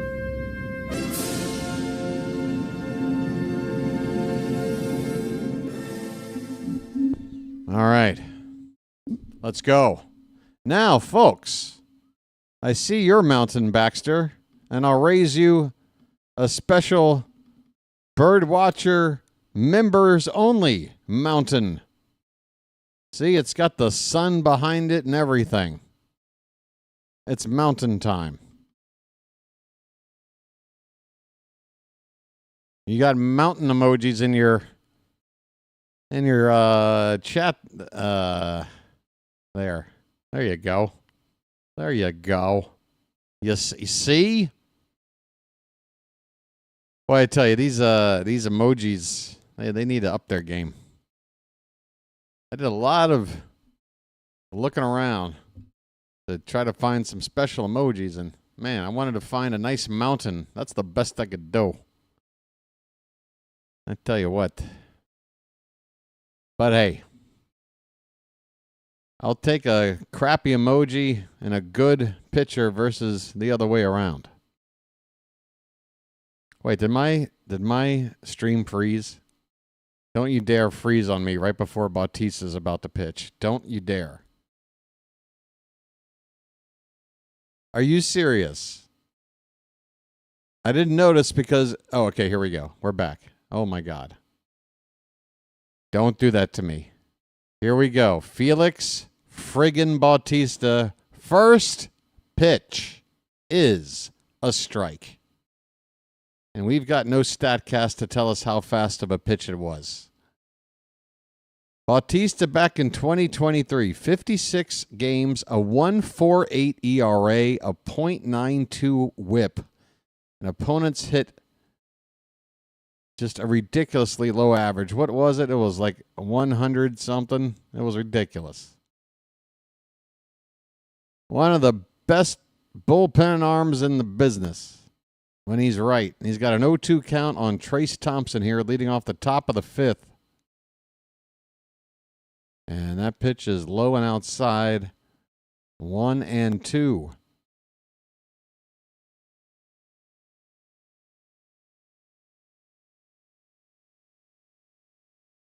The 1-2 to Thompson is outside. Count even up at 2-2.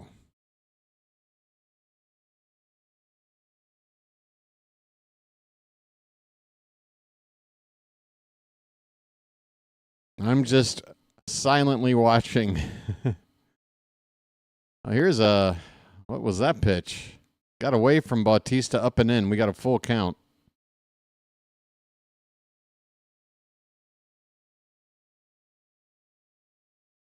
So once again, I'm being instructed about something that I already knew.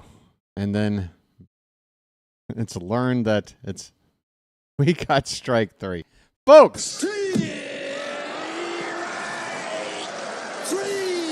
He's back. Well, y'all come back now, you hear? Hit the bricks, pal. You're done. Well, when you gotta go, you gotta go. You get nothing. You lose. Good day, sir. One batter, one strikeout. Bautista back like he never left. I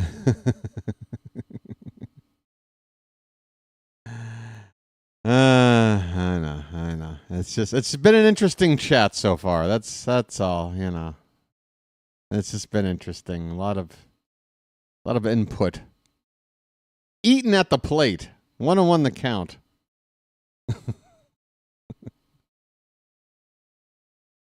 One out, nobody on. The pitch is popped up. Rutschman takes off the mask. It's going to be in the stands by plenty on the first base side. 1 ball and 2 strikes. Input. Stephanie. Pancakes. Butterfly. Chopstick. No disassemble. Need input. 1-2 pitch. Swing and a miss. The mountain. Folks, I may have left the mountain, but the mountain has come back to me. Well, y'all come back now, you hear? Hit the bricks, pal. You're done. Well, when you gotta go, you gotta go. You get nothing. You lose. Good day, sir. Back to the top of the order. David Hamilton fouls one back. Johnny 5 is an Orioles fan. Musina. Ripken. Robinson. Palmer. 0-1 pitch fouled away. Folks, 0-2 the count.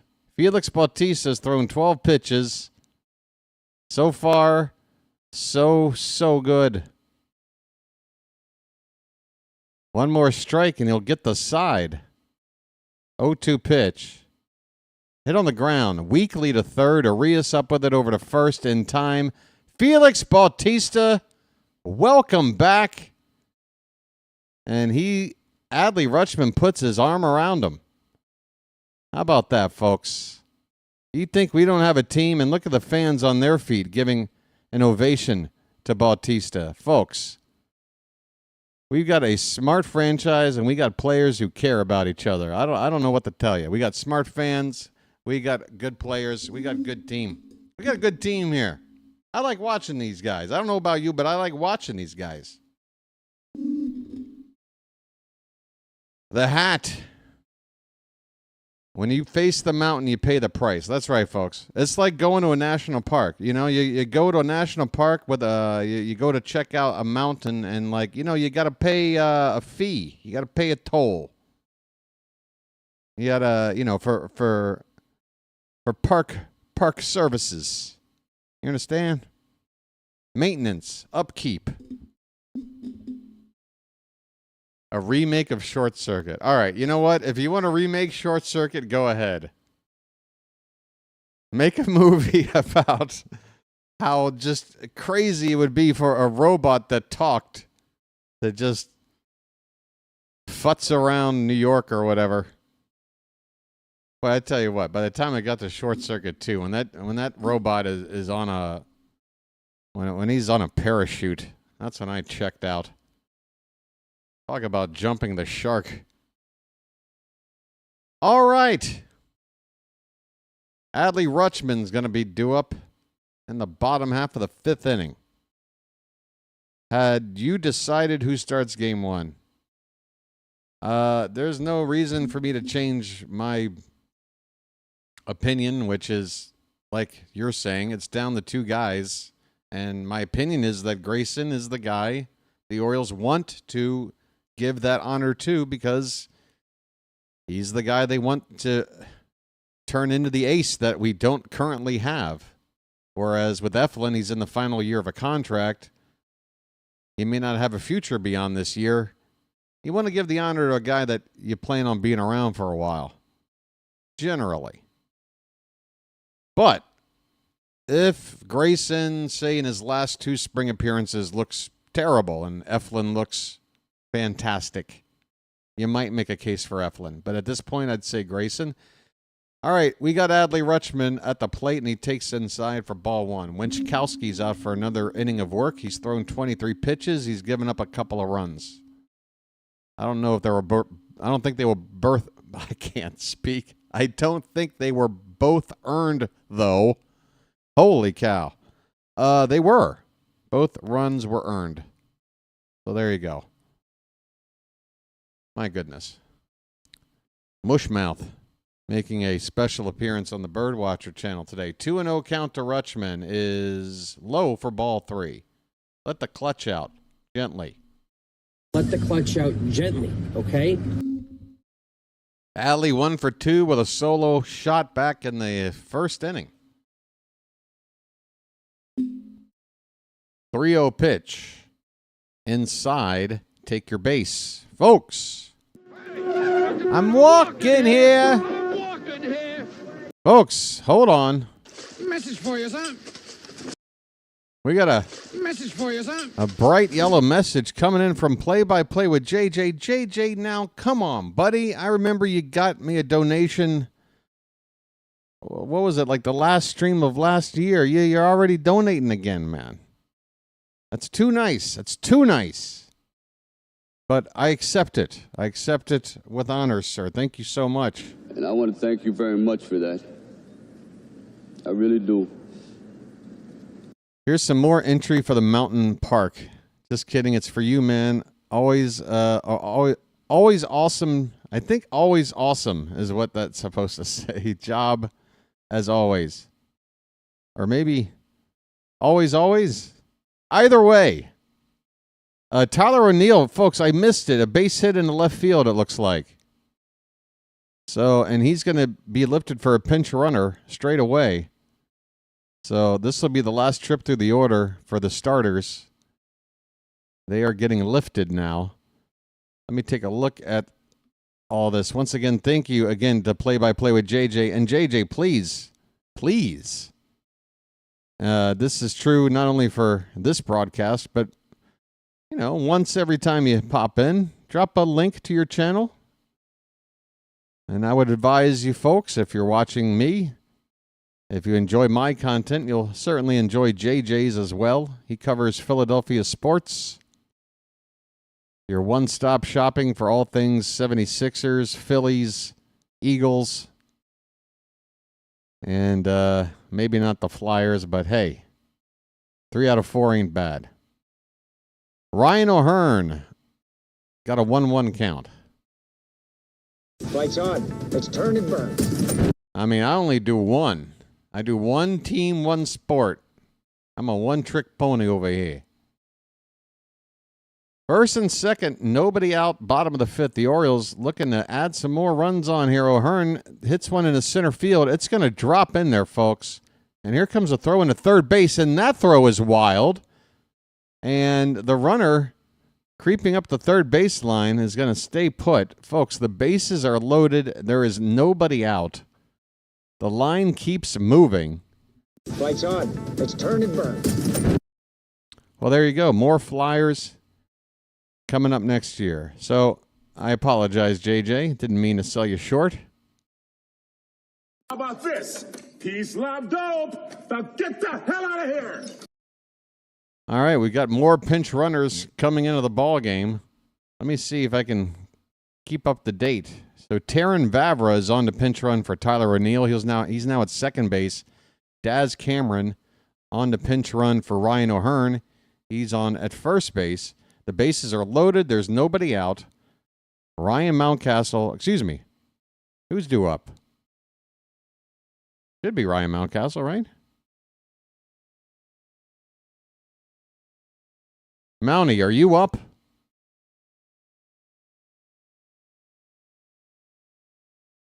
There he is. First pitch to Mountcastle is hit in the air to right field. And that ball is going to be caught out there. That's going to score a run. Rutschman is going to head home. The throw comes in towards second base. Runner at second moves up to third. The run is in. It is now 5-0 Baltimore, folks. Sacrifice fly for Ryan Mountcastle.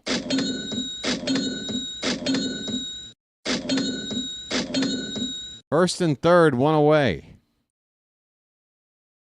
5-0 Baltimore. Fitzy, where are you, buddy? Where is my good pal Thomas Fitzpatrick on a beautiful afternoon in sunny Florida? Here's Heston Kjerstad. He has singled, he has walked, he has stolen a base, and he has scored twice.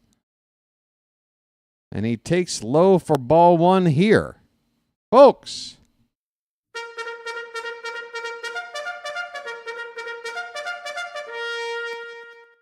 Whoops.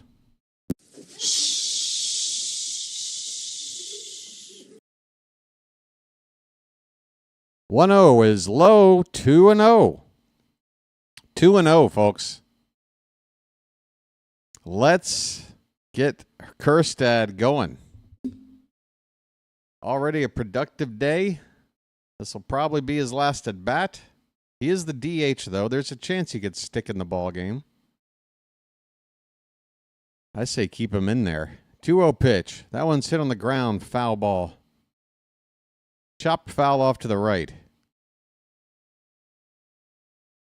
Here's a shot of Bautista. Man, his shoulder is larger than the guy's next to him's head. He really is a mountain.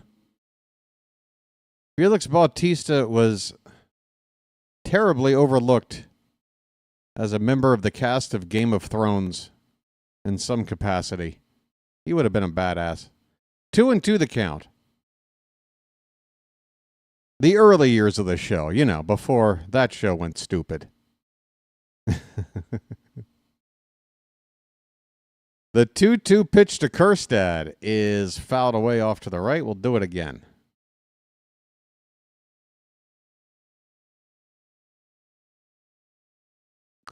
Yeah, Kjerstad is definitely looking more patient. I mean, like I said, he had a base hit earlier where he was both patient but aggressive at the same time because he went after the first pitch, but it was also on the outside part of the plate.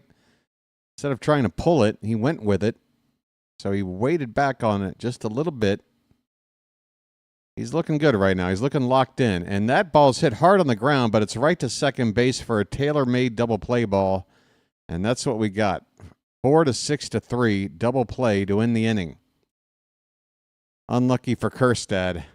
Ouch. But the Orioles score for the fourth time in 5 innings. They now lead at 5-0 as we head to the sixth. Bautista ain't coming back out, is he? I wouldn't think so, but I swear there was a 1-second shot before cutting the commercial that had Bautista out of the dugout. So either he's walking his way back toward the bullpen area or just back to the showers and calling it a day, or he is coming back out to pitch. I don't think he's coming back out to pitch, though. Don't mess with a good thing. The man came out, struck out the side, pitched an inning. He's a reliever. He's only supposed to pitch an inning. Do not push him yet. Mayo has not been sent down yet. No, there's only been one round of cuts made so far, and he wasn't on that list of cuts that came out yesterday morning. Enrique Bradfield Jr. is no longer with the club in spring. Dylan Beavers, Judd Fabian, a couple of other notable players. They're in the minor league system now.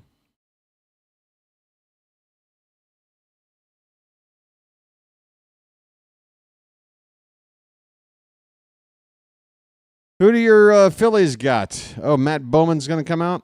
All right. Spoiler, folks. Matt Bowman's coming out. There he is. Rob beat me to it by a few seconds. And that's what Bautista was doing. He's just walking his way back out toward the right field foul line. Either out of the stadium altogether or back toward the bullpen area. Either way, though, I was right.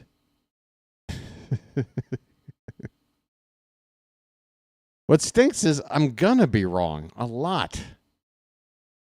You know, over the course of 162 games, 3-hour chunks of time, talking nonstop, I make mistakes. Believe me, when they are mistakes, the correction will come. Here's Matt Bowman. It's inside for ball one. But when it's spring, when it's the 3rd of March and it's 2:30 in the frickin' morning for the 3rd frickin' night in a frickin' row, check swing roller to first base.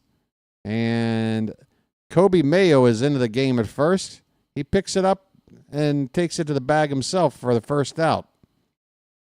Let's take a look at the defense now. Dylan Carlson is in center field for Ced Mullins. Rutschman still behind the plate. Vavra is in left field for Tyler O'Neill. Daz Cameron's in right field for Ryan O'Hearn. Kobe Mayo in the ballgame now at first base for Mountcastle. Kerstad remains the DH for now. Arias is still at third. Machine at second. And Vasquez at short. Those three guys are going to take their third and final at-bats in the next inning. And then we'll see them get replaced.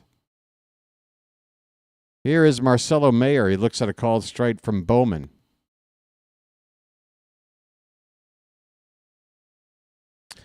Also with the pitching squad today is Roansy Contreras, and he's a guy that we're going to want to monitor. Contreras pitched 2 2/3 perfect innings in his last outing. And for my money, we're talking about Albert Suarez struggling, and we're looking for a long reliever. Cade Povich is looking great, but he really doesn't make sense to use in that role, not at this stage of his career, not when he's looking promising as a young starter. And you don't want to demote your veteran starters that you either have counted on from last year or just brought in from free agency. So Sugano, Morton, Kramer, Rodriguez, and Eflin. Here's a strike 3 of Mayer. He goes down. Well, y'all come back now, you hear? My take when people are talking about, well, Cade Povich, how does he get in? Who makes way? I saw you, Rob. I saw you talking about Dean Kramer possibly being the guy to make way. I'd have to strongly disagree. Dean Kramer looked perfectly fine in his last outing, and I think he will definitely be a part of the rotation no matter what Cade Povich does. I think the reality is, at least to begin the season, unless Albert Suarez is, even if Albert Suarez, this pitch is up and into Campbell, who goes down to the ground. 2-0 on Campbell with nobody on, 2 out in the top of the 6th. I think Povich is only going to get into the team as a starter. So it's going to require either just really bad production or an injury from one of the 5 guys that we've got lined up right now. When it comes to long relief, if Albert Suarez is continuing to struggle, I would say keep an eye on Roansy Contreras. And Matt Bowman, who's pitching now, he's got some experience.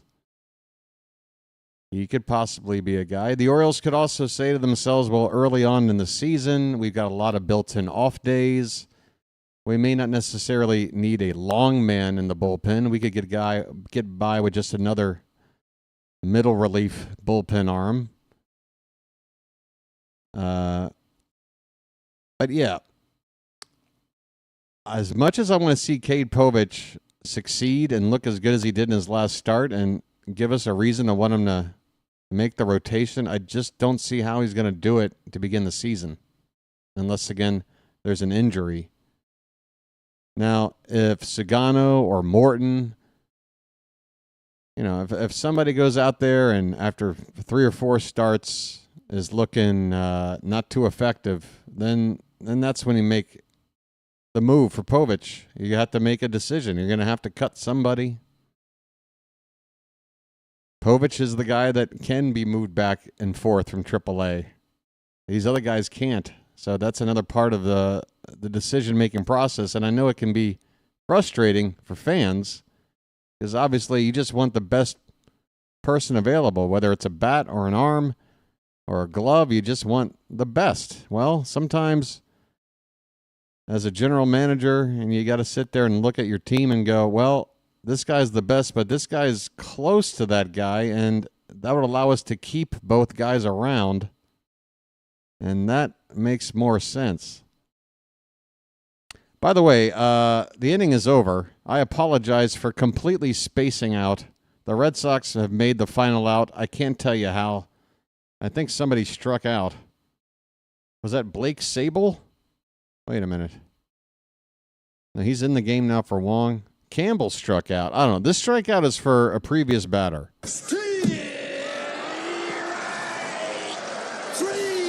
Well, y'all come back now, you hear? Has Crochet been struggling with the spring so far? I'm assuming he's only made 2 appearances at most. What's he done? Tough start? I would argue, Michael, that anybody playing us has it rough. If you got us, you have it rough. That's how I look at it. Toronto, we're sorry. You have to play us 4 times to start the season. I'm sorry about that. Boston, same deal. Sorry. You're going to have to be the team we play in our home opener, when the yard will be rocking. Sorry about all of that.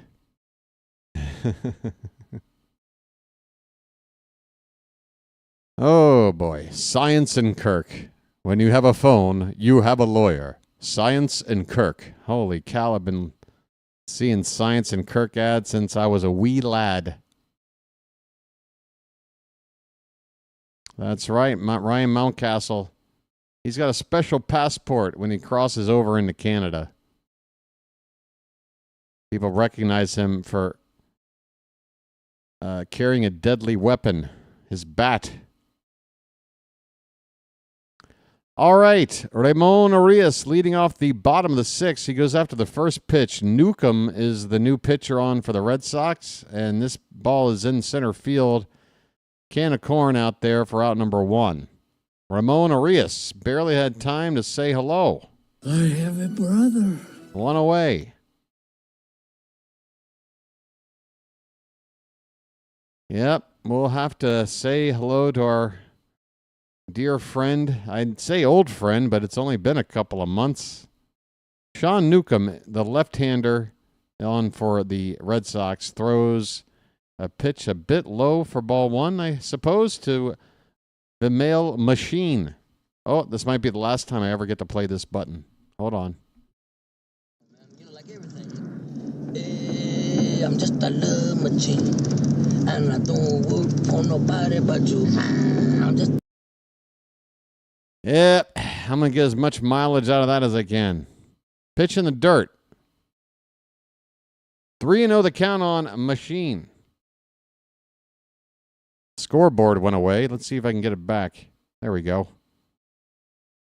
Get back here, you naughty, naughty scoreboard. 3-0. Strike. Machine takes all the way. 5-0 Orioles. We're in the bottom of the 6th. Folks, I hope you've enjoyed today's ball game where you've had a chance to see Charlie Morton, Tomoyuki Sugano, and Felix Bautista combine for 5 shutout innings. And that's ball 4 for Machine. I'm just a little machine, and I don't work for nobody but you. I'm just. I'm walking here. I'm walking here. Ah, gosh. I don't know why I love that soundbite. I just do. Any surprise players make the roster? Like I said, I think the biggest surprise situation is going to be if Albert Suarez continues to struggle, who is going to be the long man or maybe an extra relief pitcher. That's where you're most likely going to find a player that hasn't already. Here's a throw down, a stolen base attempt, and the ball pops out of the glove. On to pinch run right here for Arias is Nick Gordon, and he swipes second base. How about that? I tell you what, when the Orioles began the spring, they were attempting to steal, and they were getting caught a lot. Not so much nowadays. And not only that, they're making Boston throw the ball away. That ball got away as well. It didn't result in an error because the runner didn't advance, but another errant throw. 1-2 the count on Luis Vasquez. Runner at second, 1 out, bottom of the 6th.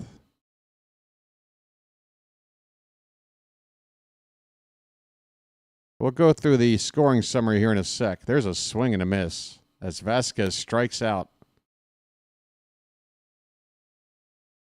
2 away, back to the top of the order. Dylan Carlson, who is in for Ced Mullins, switch hitter, will get a chance to bat from the right side against the lefty Newcomb. In the first inning, Adley Rutschman had a solo home run to right field. In the second inning, Luis Vasquez hit a sac fly to right field that scored Heston Kjerstad. 2 runs came in on the 4th inning, one on a throwing error by Connor Wong that allowed Ryan Mountcastle to score while Heston Kjerstad stole second base. And then Vimeo Machine with a base hit to single, that scored Kjerstad. In the 5th inning, Ryan Mountcastle with a sacrifice fly. So a couple of sac flies, a home run. You got a little bit of everything. Dylan Carlson with a 0-2 count.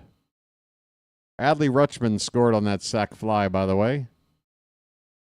Oh, Axel's back. Hey, how you doing, Axel? Thanks for continuing to hate me. Here's the ball hit on the ground, is short. I guess it was caught right at the ground level. That's caught on a line for the final out. The Orioles don't score in this inning, but they are in command. We head to the late innings now. Baltimore 5, Boston nothing. Oh, crap. You took the message away. I didn't get a chance to read it. I only recognize the name. Oh, he won't play-by-play with JJ. He won't keep it cool on here. He's only here for the same reason that you deleted his message.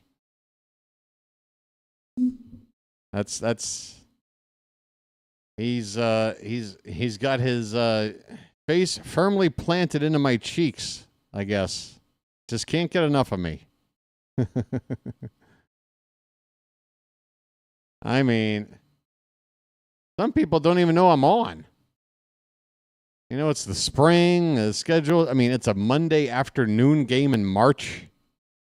He still finds me. Axel loves me. Come on back, Axel.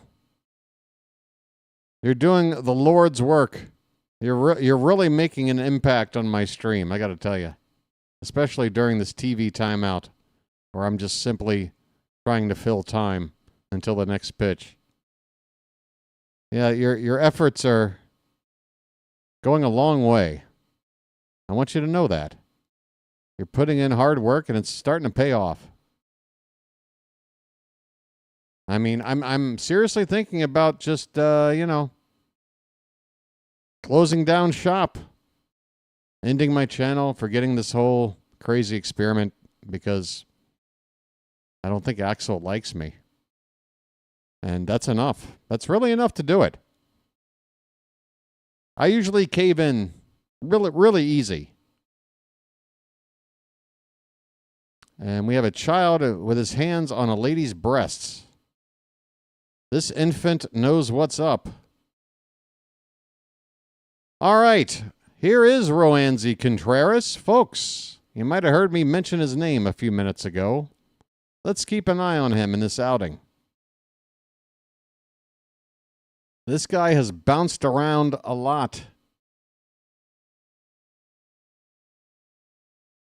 First pitch is high for ball one.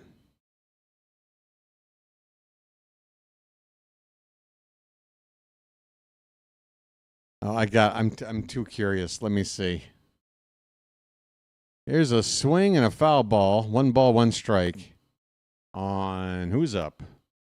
Blake Sable. Blake Sable at the plate. I believe he was with the Giants previously. Pitch low from Contreras. 2 balls, 1 strike.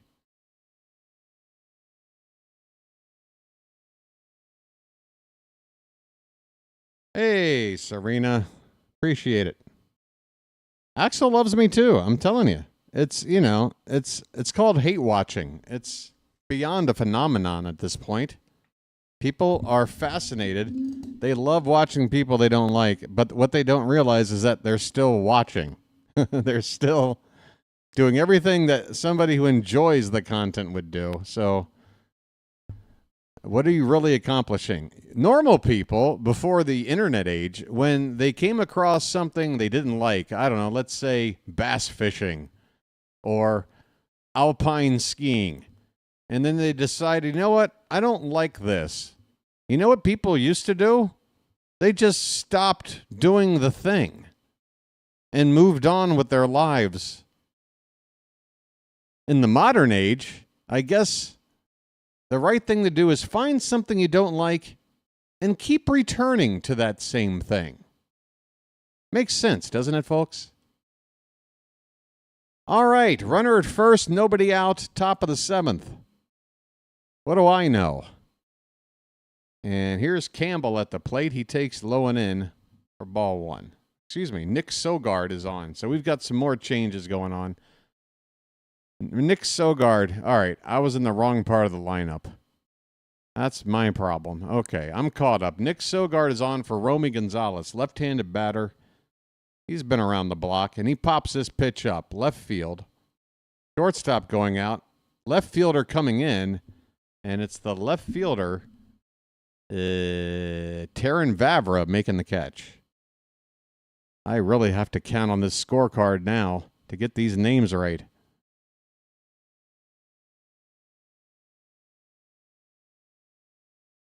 Yep, that's part of what you sign up for when you start streaming. I just don't really know how to get across the concept of not caring that they do what they do. Like, it's not upsetting. I'm not like flustered. The only time it really gets me upset is if somebody comes in here and starts attacking somebody else, or tries to come in here and start flexing about their team versus our team. Then I'll get a little bit ornery, because yeah, it's a competition, buddy. But when people just come in and just immediately just dump on you, and you've seen them around before, there really is there's no impact. Other than me talking about it for 5 minutes. Trace Thompson, 1-1 pitch to him is fouled away. A ball and 2 strikes. 2 down, runner at first for Boston. We're in the top of the 7th inning. And we've got a We've got a bit of a timeout, an equipment timeout for the catcher.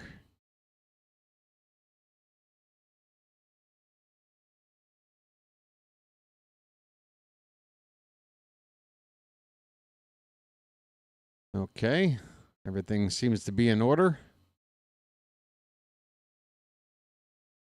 Oh, what? So yeah, what did it say? What did this comment say? Again, I should keep my priorities in line. Vaughn Grissom takes a pitch off the plate. It's a ball and 2 strikes.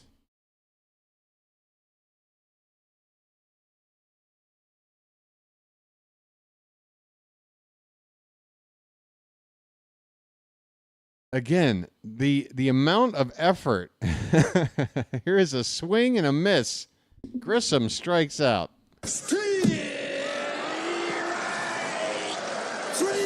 Well, y'all come back now, you hear? Now, I want people to hear this. Like, the effort. This is such a long way to go for an attempt at an insult. Man, you remind me of the guy who says he's going to McDonald's to get you a Big Mac, but then comes back with a Whopper from Burger King. Your stream is bad still, so I'm leaving and giving. And then that message ends. And I guess it picks up over here now.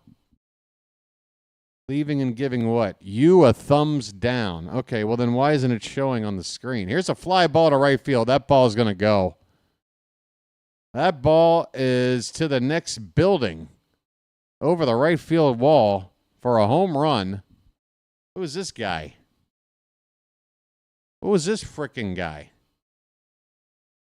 That was Toro. Is that Abraham Toro? Is that Abraham Toro? Wow. Toro puts the Red Sox on the board. It's now 5-2, a 2-run shot. So Contreras, well, that's not going to help his case. Advantage back to Suarez, I would say. And remember, folks, Albert's still got plenty of time to look right and be the guy we want to turn to in long relief. I want him to have that role. I want him to have that role last year when we were using him as a starter at one point where we had enough healthy guys where we could have put him back in the long relief, and we didn't for a little while. And that's when he started struggling a little bit. I think long relief is right where he belongs.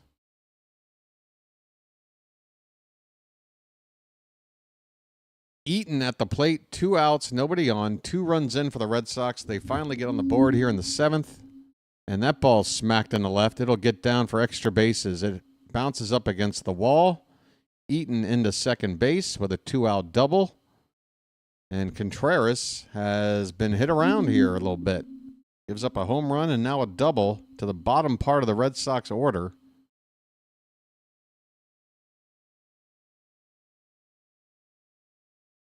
Back to the top of the order now.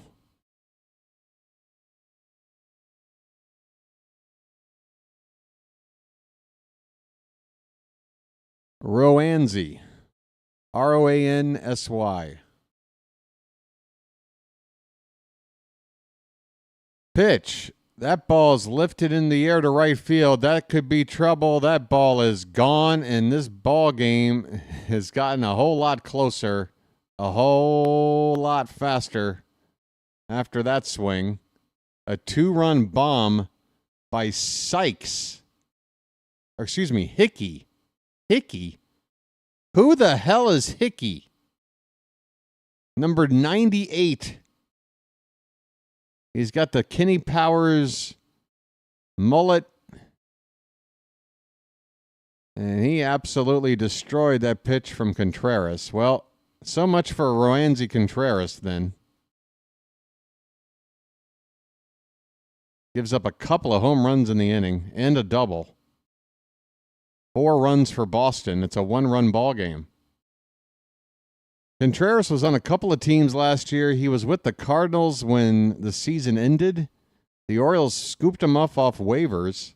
Then they had to make room on their roster. They put him back onto waivers. The Yankees claimed him. They kept him for a week. They cut him.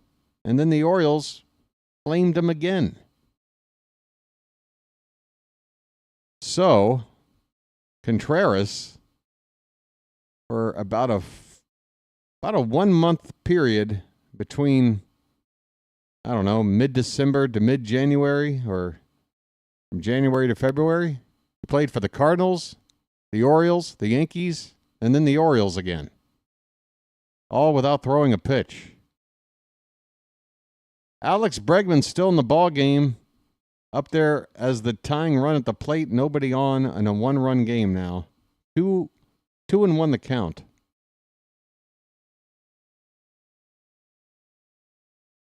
Make it 3-1 after a pitch low and outside.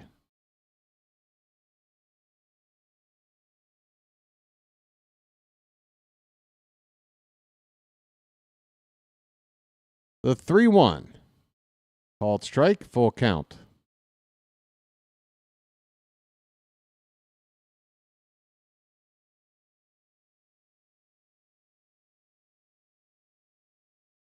And the payoff pitch.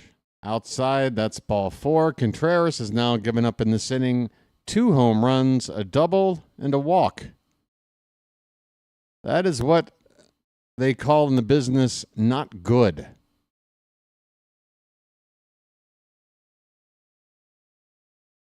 I talked him up.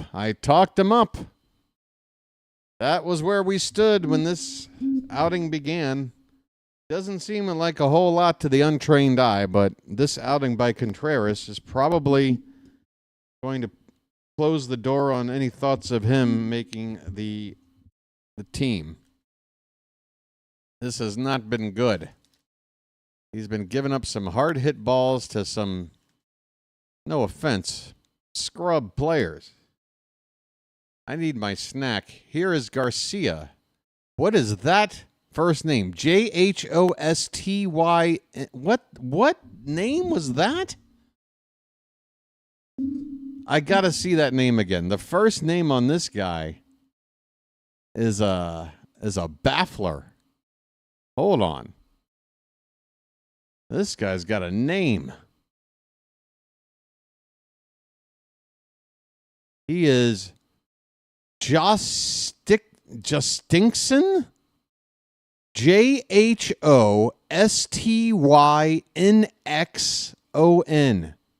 Spell that out, folks. That's the name of the guy that just struck out.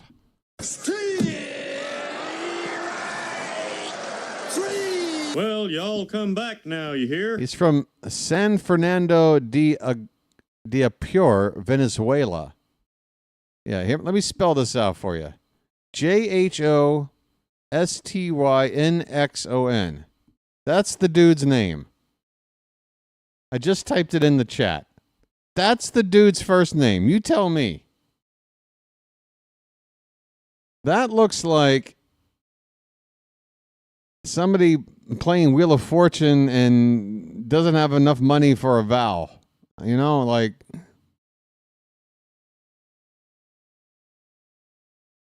It hurts my brain to try to read that name. Once you get to that NX part, it's over. YNX. How can there be a Y and an N and an X?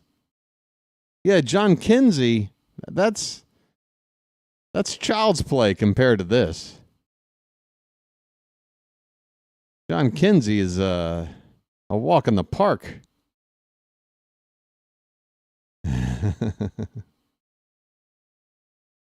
Just call him Josh. No, it's a cool name. Justinxon? Maybe that's it. Justinxon? I think that's got to be it. It's got to be Stinks. Stynx. Justinxon. Justinxon Garcia. That's got to be it. I love it, though. I mean, when your name starts with a J and an H and then it's got an X and a Y, I mean, I don't think Elon Musk can come up with a name for a kid more confusing than this. Hey, it's time for a snack. By the way, 7th inning stretch time, folks. Thank God I'm a country boy. which means it's time to throw some cakes on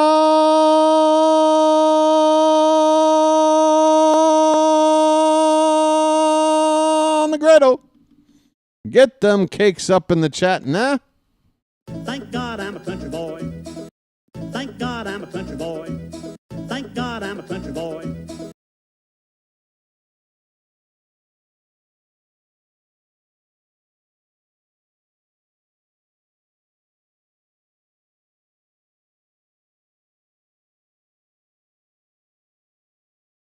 All right.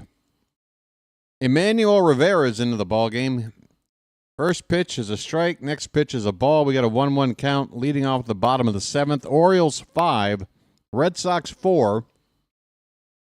BW needs a beverage.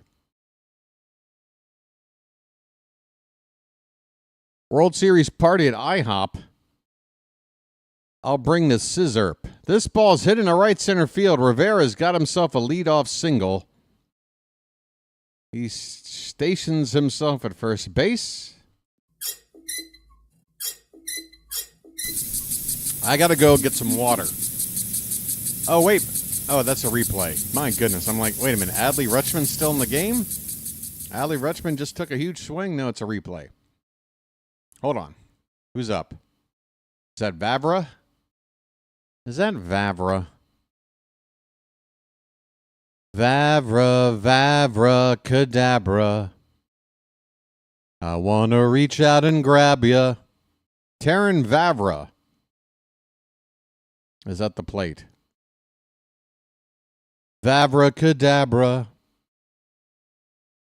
Pitch. Swung on and down the left field line. That's a fair ball. That's a fair ball. Emmanuel Rivera is hitting third, and he will be held up there. It's a double for Vavra. Folks, splash it up.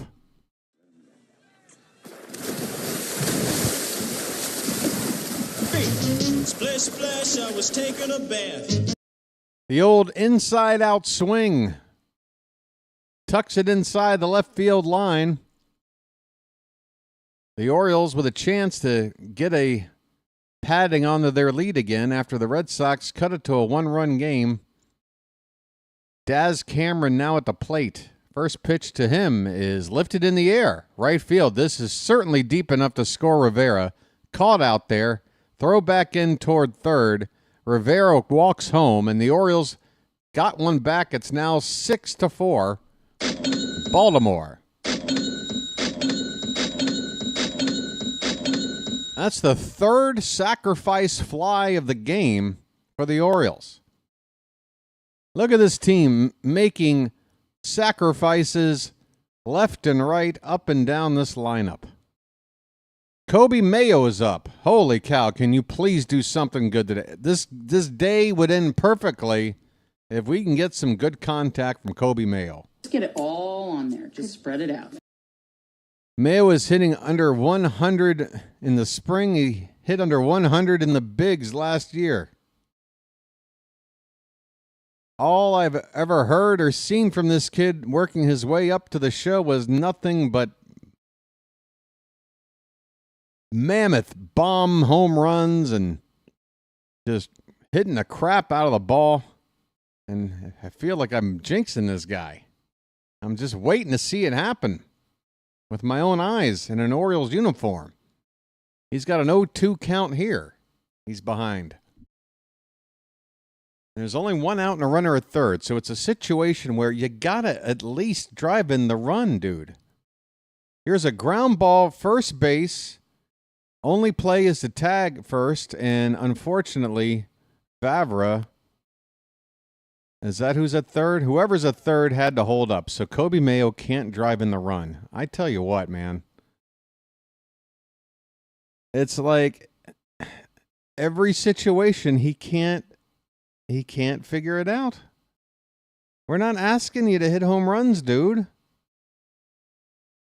Michael, not only do I think he winds up there, I think that's all he plays for the most part. I mean,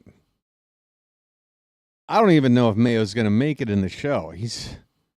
He might not have the mental I mean, I don't want to say it, but God, it's, again, he's got to prove it when it matters most. And so far, both in the bigs and here in spring training where he's trying to make a statement, he is struggling big time. But yeah, Kobe Mayo, between who we already have at third base, the fact that he's not really a good defender, the fact that he's built more like a first baseman than anything, it's almost inevitable that he's going to be playing first base or DHing more than playing third base. Sammy Basayo gets into the ball game, and he makes a quick out that I didn't even get to see because of some sort of pause in the game. So how about that? Basayo with the final out in the 7th inning. The Orioles get a run back. It's now 6-4 as we go to the 8th inning.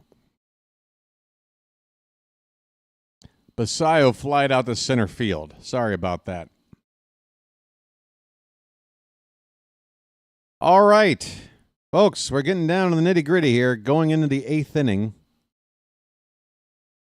Going to be wrapping it up here pretty soon, and that's a good thing. You know, maybe I can scramble and try to figure out when the next televised game is going to be on. I had a schedule in my Discord.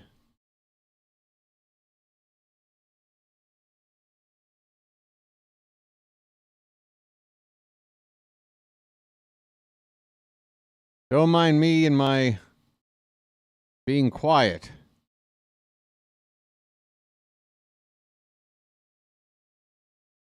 I am looking for something. Everybody's looking for something.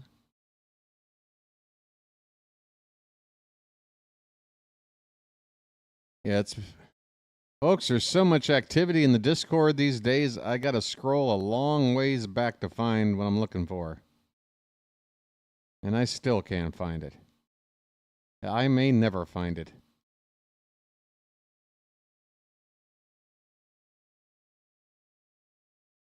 Now, bear in mind, half of the content on this thread is giant paragraphs of analysis by yours truly.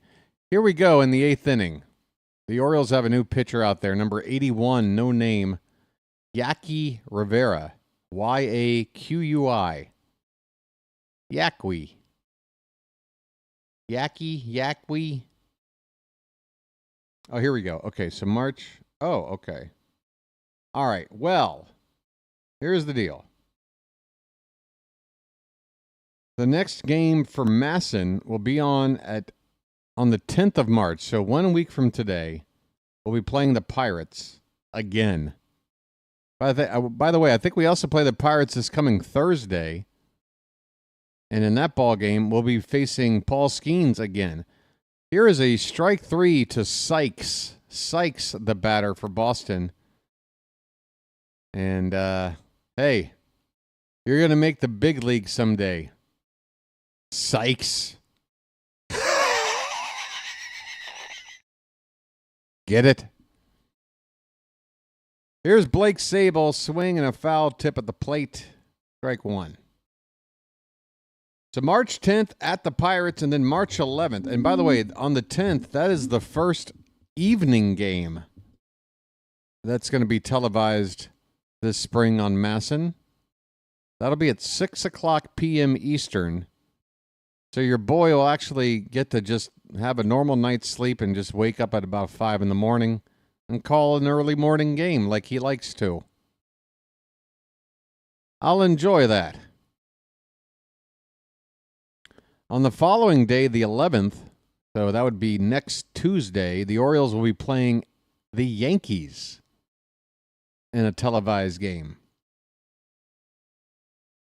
They also have the Red Sox again on the 17th. We talked about that. That's in a couple of weeks. Here's a line drive into right field, a base hit from Sable on a 3-1 pitch.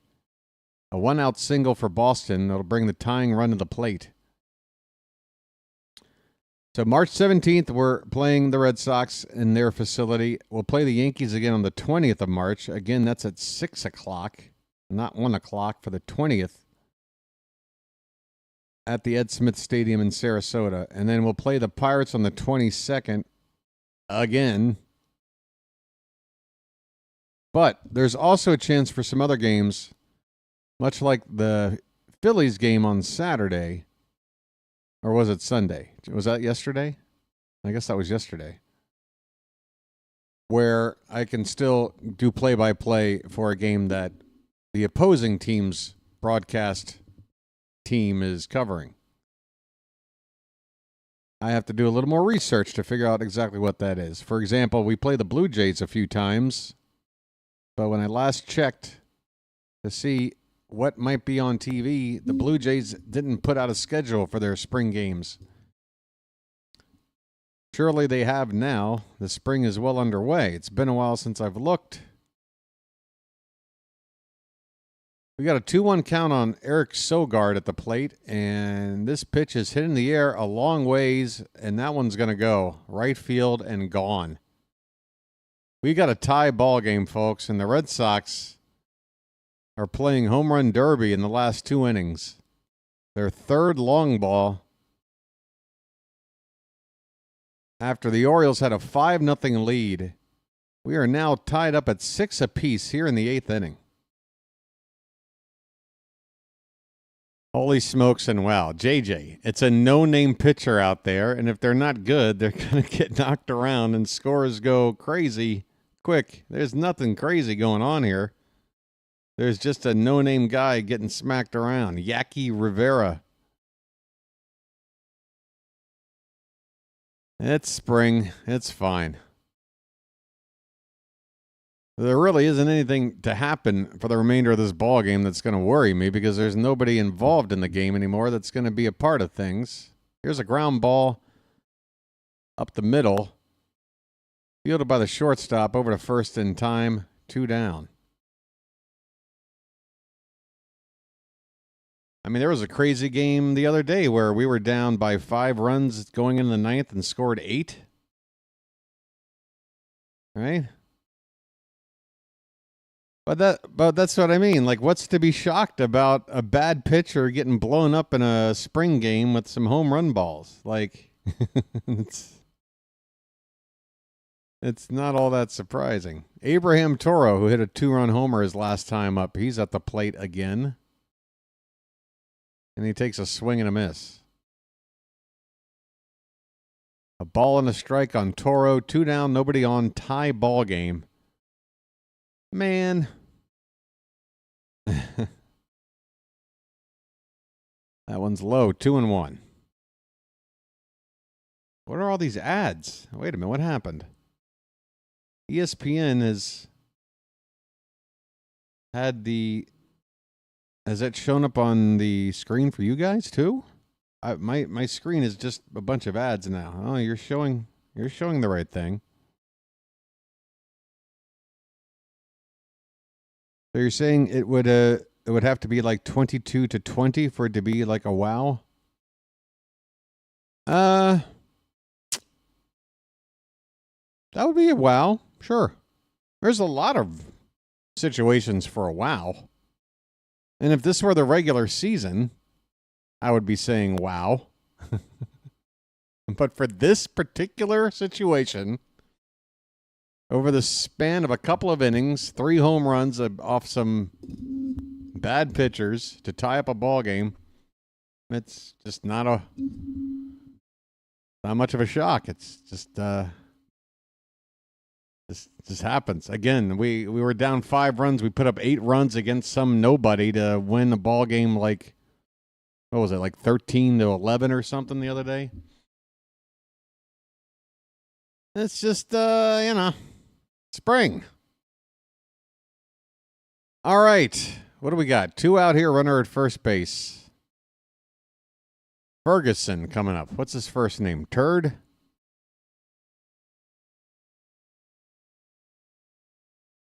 Gunnar Henderson's not playing monkey, Sam. Gunnar is still nursing a injury He's got some soreness on his right side. That's how it's worded. It's been a few days for him out. They're expecting him back probably in a couple of days. The Orioles don't have a game tomorrow, so he could be back by Wednesday, probably Thursday latest. Felix Bautista looked great. He struck out the side. That was so good. Definitely the highlight of the day.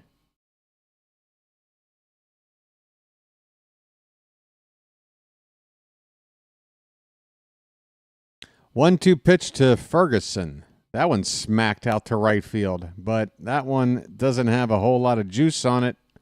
It's right at Cameron and right for the final out of the inning. So Yaki Rivera comes in and gets lit up for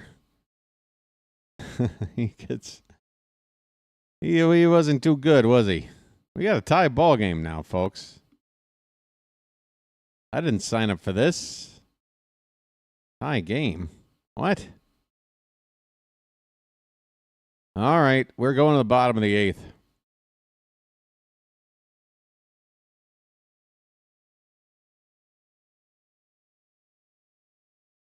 In the bottom of the eighth right now, the Rays have a 3-2 lead on the Braves. Toronto up big on Detroit, 9-0 in the bottom of the seventh. Miami 3-1 over the Astros, top of the seventh. 2-2 tie between the White Sox and Athletics. That's early, bottom of the first. Early games out west, getting started. Middle of the second inning, no score, Rangers and Royals. Middle of the first, no score, Cubs and Diamondbacks. Scoreless between the Guardians and Mariners. Just getting started. 2-0 Rockies already in the bottom of the first over the Angels. Coming up in the evening, Marlins and Mets, Pirates and the Yankees, Brewers and the Reds. And there's your out-of-town scoreboard.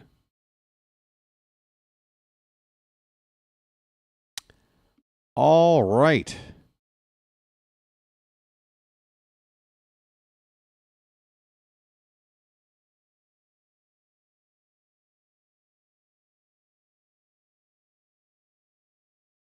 Okay, Savannah Bananas presale. I guess the Savannah Bananas are going to play a game at Camden Yards at some point soon. People love the bananas.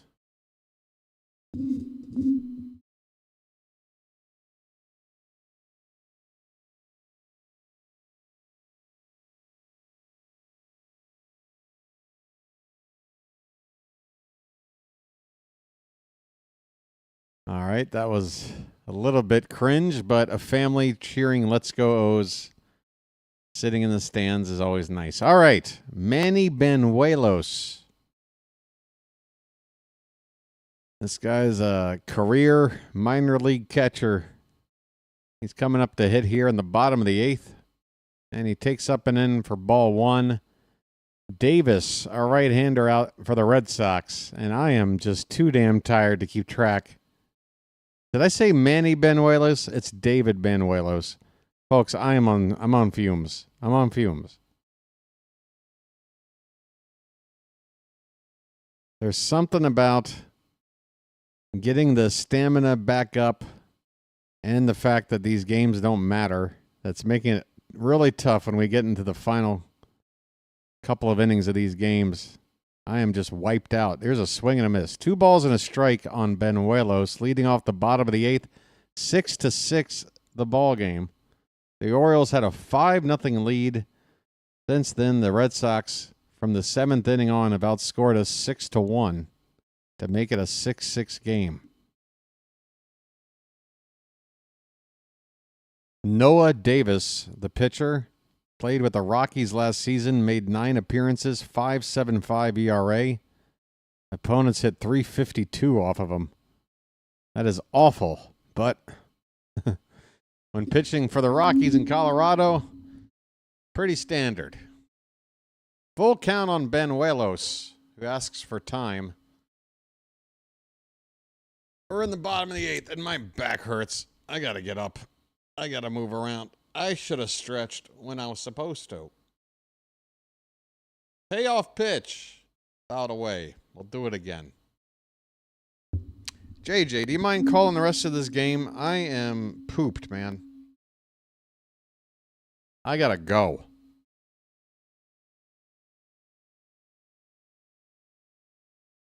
You take over, man, because I need to go. There is a call, strike 3. Benuelos started to go to first base. Thought he had ball 4. No balls and strikes challenging system in play here. He is just plain out. 1 away, bottom of the 8th. Well, I appreciate that, JJ.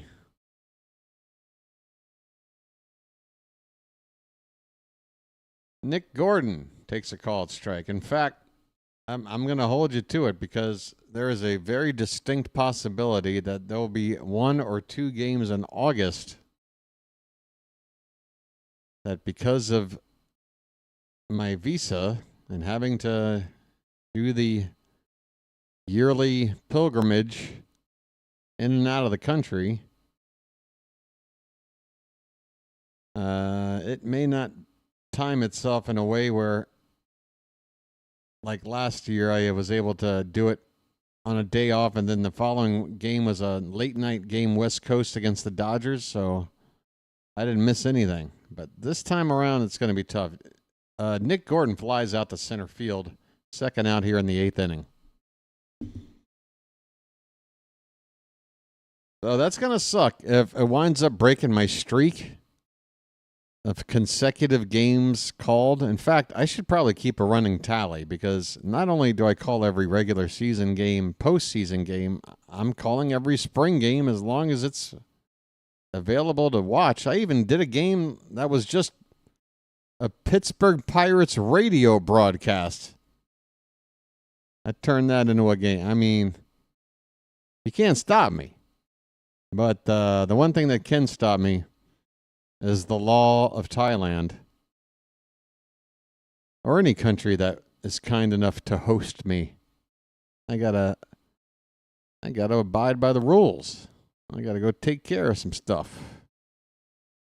It's just too bad that that time of the year where I have to take care of my visa isn't during the off season. Eventually it will be. Because every year you get a visa, you lose about a week.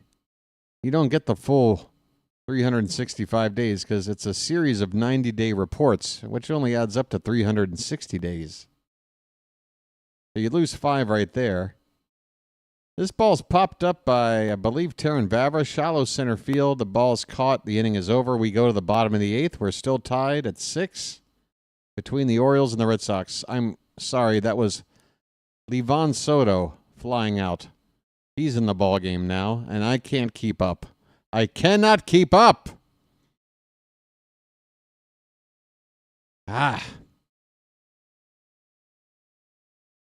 JJ, that sounds like a first world problem. You can't do all of them because of vacation commitments?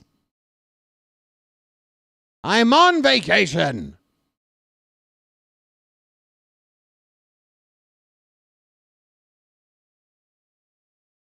I mean, I get like marital commitments, occupational commitments, religious commitments, vacation commitments?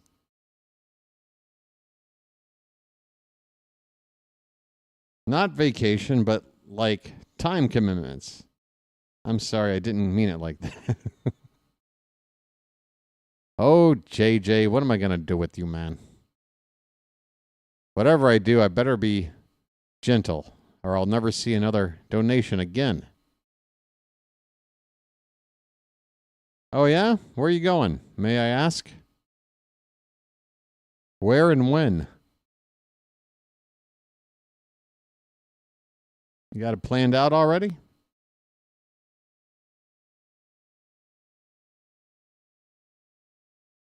I appreciate it, man. We'll see what happens when we get near that time. I'm going to do everything in my power to not miss a game, but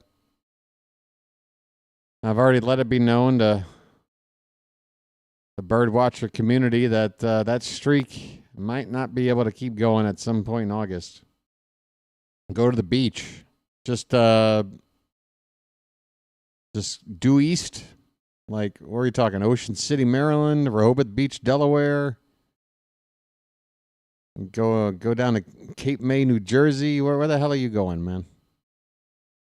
Go into the Jersey Shore. I just realized that anytime I watch a live stream on my Xbox or TV, that when a commercial happens, it'll make me be behind on the stream for how long the ad is. Just a heads up, everyone. Okay. Yeah, everybody's watching experience is a little bit different, I guess. Wow, who is on the pitch for Baltimore? This is a very large dude. Holy cow, number 97. This dude, Hickey. This guy is built, pardon my French, but this man is built like a brick shithouse. Cooper's his name. Hickey the batter. And Hickey pops it up to right field. Cameron with the catch. First out in the ninth. Cooper. Riley Cooper, the pitcher. And this dude looks like the kind of guy that could probably put down about 4 or 5 Whoppers with cheese. I'll admit, I had 2 of them. Hey, he could be a football player. I'm telling you, he's built for an O-line. He's built to play O-line.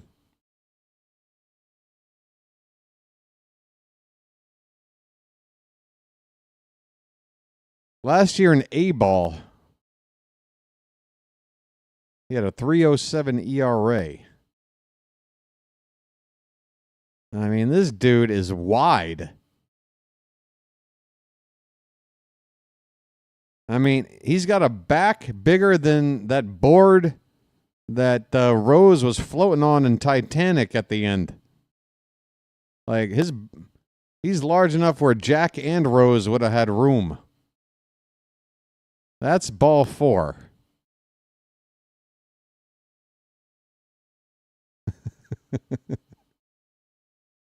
A 1-out walk.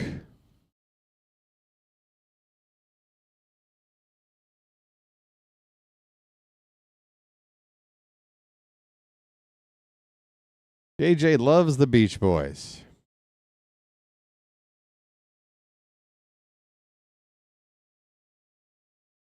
They're pretty good. That Brian Wilson knows how to put the harmonies together. There's a called strike to Garcia. What's his first name? Don't ask. I'm not in the mood. Just go with it, all right? His name's Garcia. That's good enough. This pitch is inside, 2-1. Tie ball game. Top of the ninth, tied at 6. All the stuff that was enjoyable about this game happened a while ago. And by the way, it's that guy with the crazy name. Justinson Garcia. He flies out to right field. John Stink. I don't know. You know what his name sounds like? You ever get like a fork or something, stuck it in your garbage disposal, and then you turn it on? And it sounds like just think hump. I think it's close to that.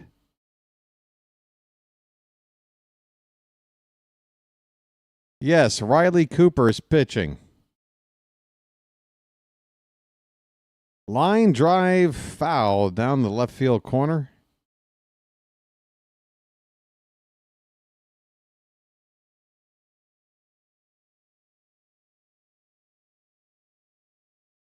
Folks, how we doing on the numbers, huh?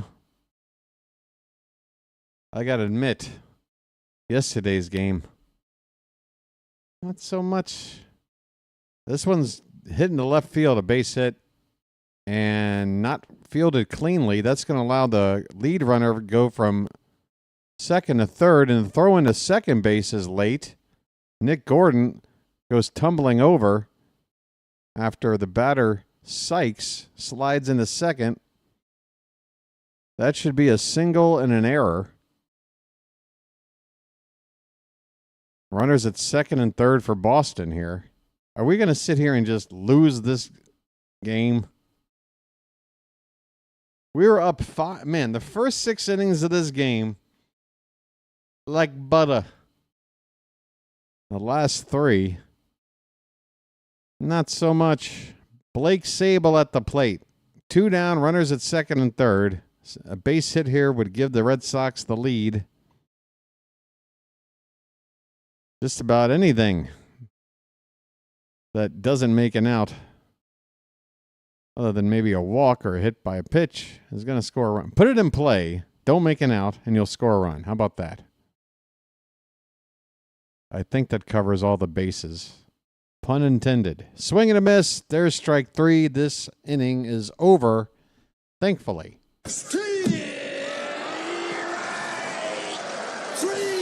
Well, y'all come back now, you hear?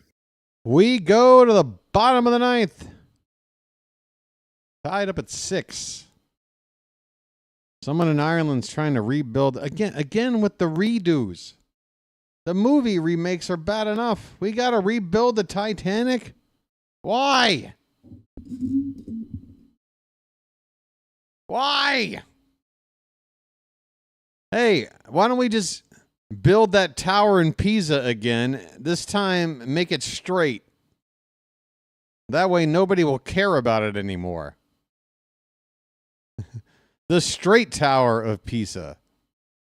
Be sure to check it out. Remake.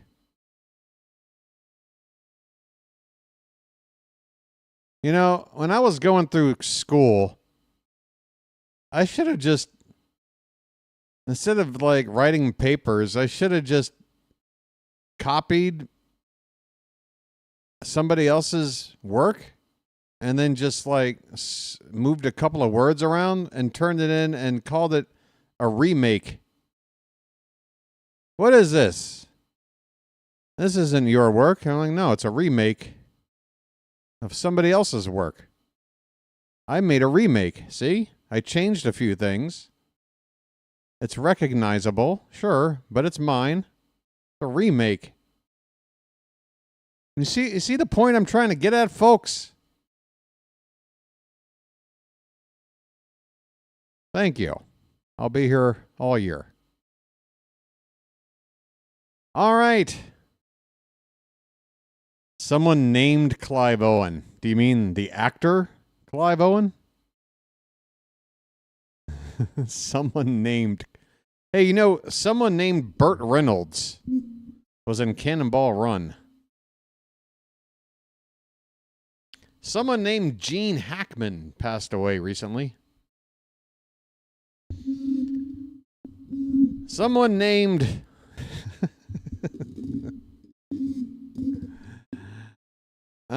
but someone stole $500 million from him. Or right... What? Somebody... He tried to build another ship, but someone stole $500 million from him. This guy sounds really stupid. He's got so much money that he wants to rebuild a ship that sank, and he's also somehow unable to keep that money from being stolen. This guy doesn't sound like too bright a dude, and yet he's got at least $500 million. I got a $10 super chat today. I got that going for me.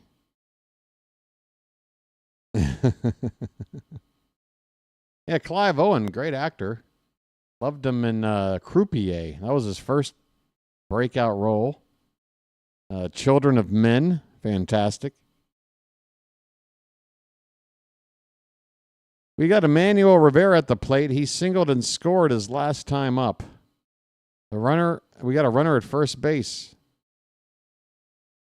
That we do. Nobody out. We could walk it off. We got a 2-0 count on Rivera. Hell, let's bring in the bugle for this moment.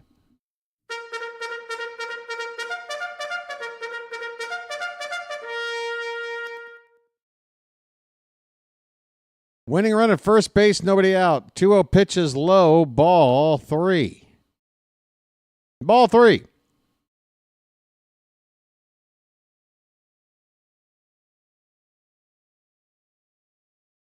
Three and 0 the count. The count. Some of my Baltimore accent getting through there. 3-1 the count now. I'm going to need a shower after this. Where's my water? Hon? Have you tried a water in the shower?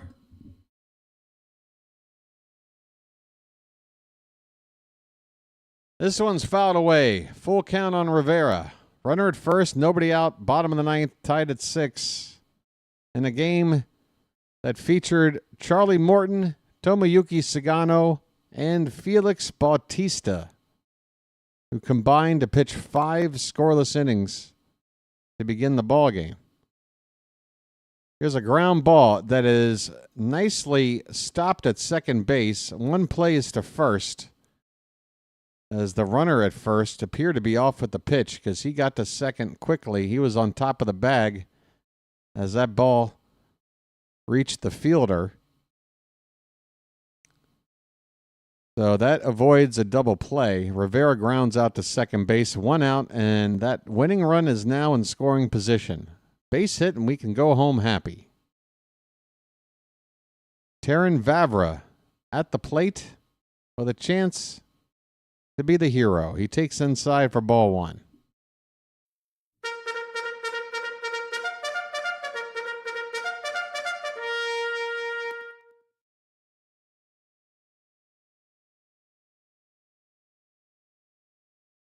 The 1-0. Low and in, 2-0.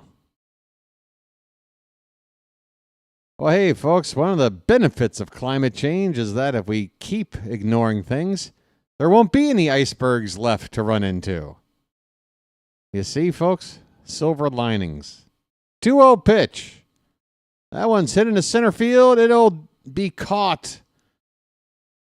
That ball was a basket catch below the waist, and they're going to double up Carlson, who for some reason was way the hell off the bag, and that's it.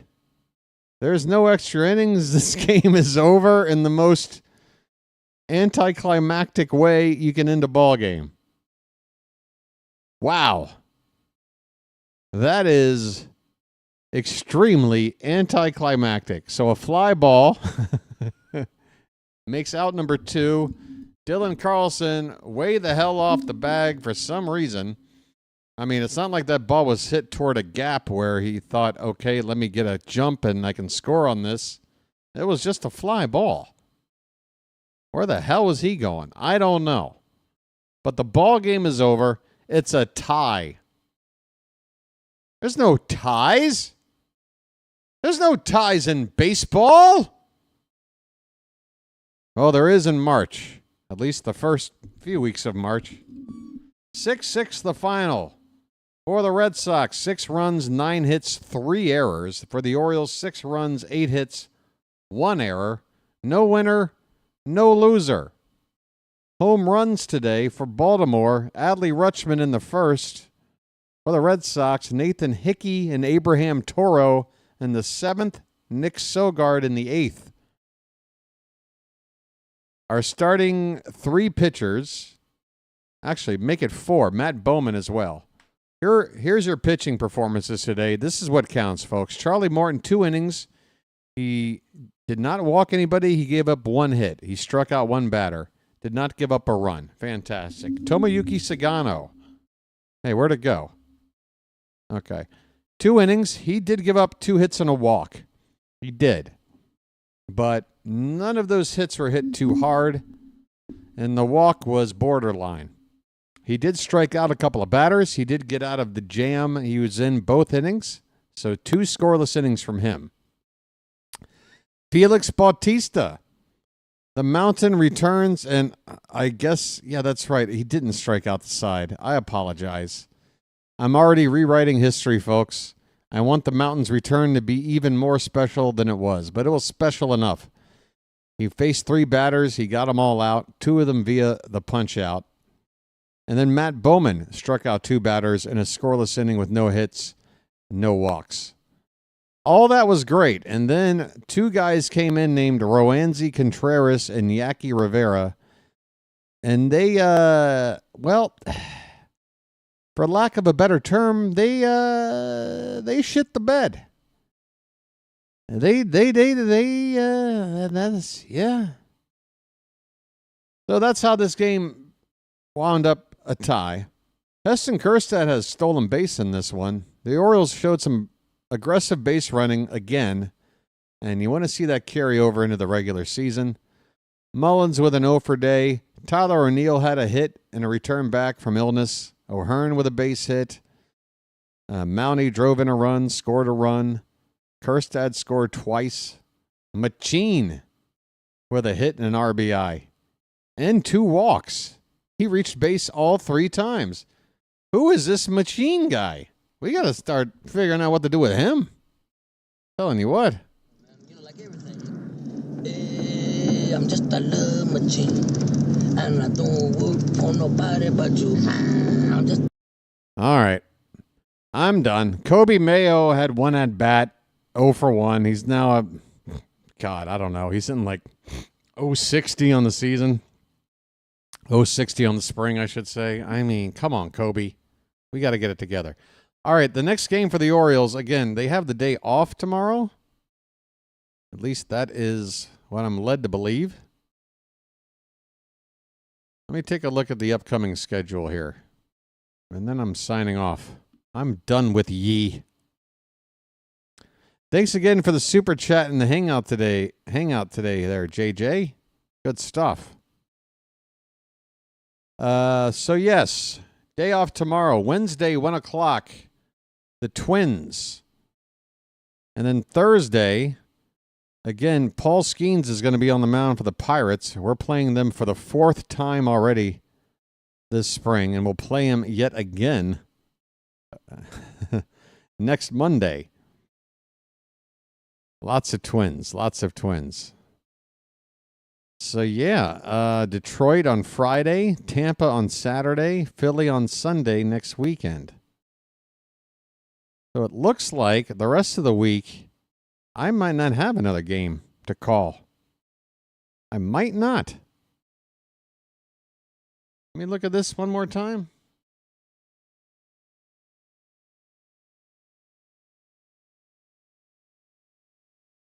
Yeah, I may not have a game until the 10th, which is the Pirates. The Pirates a week from now, not the Pirates in a couple of days.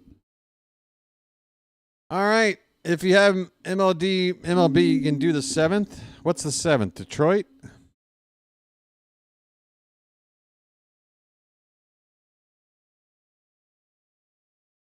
The Tigers have that game?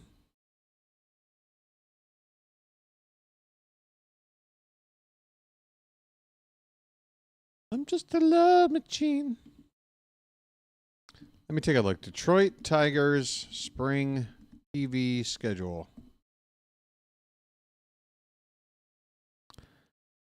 Set up for what, Michael? For my channel? You've been hanging out here, right? You know what's going on, don't you? You're looking at it, man. You tell me. It's your feedback that'll let me know how it's coming along. I've done the work. It's here. JJ, if you don't mind, how do you confirm that game on the 7th is televised?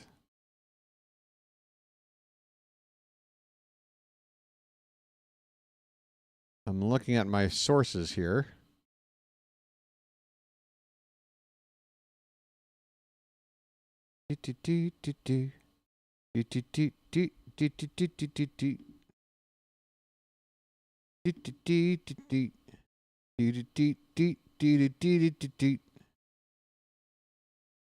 Here we go. Below is how to watch the Tigers in spring training. Let's see. Friday, March 7th versus the Orioles. Boom. FanDuel Sports Network Detroit Extra. I got it right here, JJ. Thanks for sending the link, but I got there right at the same time on another website. I'm on mlive.com/Tigers, Michigan Live. I went to the Michigan source. So, yes, there you go, folks. Friday, March 7th, it's a night game, which means I get to sleep as well. Hey, the rest of my week is going to be splendid. Normal sleep, normal life. So there you go. That'll be the next televised game on the BirdWatcher Channel. It is Monday afternoon. Tuesday, we're off. Wednesday and Thursday, not on the air. Friday, against the Tigers. Baltimore. Do we have... I know Eflin is facing Skeens on Thursday. Do we know who's pitching already on Friday? How much more information can I possibly provide before signing off? Oh, folks, you'll want to hear this. Here's a post by a fellow named Matt Wayrich. He clocked the velocity of every pitch that Felix Bautista threw. He threw 13 pitches. Here are his velocity numbers. 96 miles an hour, strike looking. 87 strike swinging. 88 ball low. 96 ball. 86 ball. 96 strikeout swinging on a foul tip. 84 ball. 97 strike. 97 foul. 85 strikeout swinging. So both of the strikeouts came on the off speed. Foul ball 96, 87 foul, 86 ground out. Good stuff. Rock Kabatko also tweeting, you can't stop Vimael Machin. Excuse me. Machin. Eflin does start against the Pirates and Paul Skeens on Thursday. So Friday, we don't know. In fact, with it being... Who started yesterday for us? Kramer? It's probably Dean Kramer. I think he's probably going to be due. Guess Dean Kramer against the Tigers. That's the best I can do. But for now, I'm going to sign off, folks. Thanks so much for hanging out. If you haven't done it already, folks, before you leave, please hit the like button on the way out. Looks like we're not going to quite get to 50. But hey, if you watch this later, maybe we can get there. I know we're on during a weekday for a spring game. Maybe a lot of folks, this wasn't the kind of game to take off of work or whatever, but maybe when you get home, you'll watch it later, especially for the debuts of some of our players. Televised debuts for some. Overall debuts for others. Okay, I'm done talking. I feel like I've talked so much that I don't know how to stop. So I'll have to learn how to cope with that. Thank you very much, folks. 3 hours, 3 minutes, 30 seconds of fun with your boy BW. We'll be back on Friday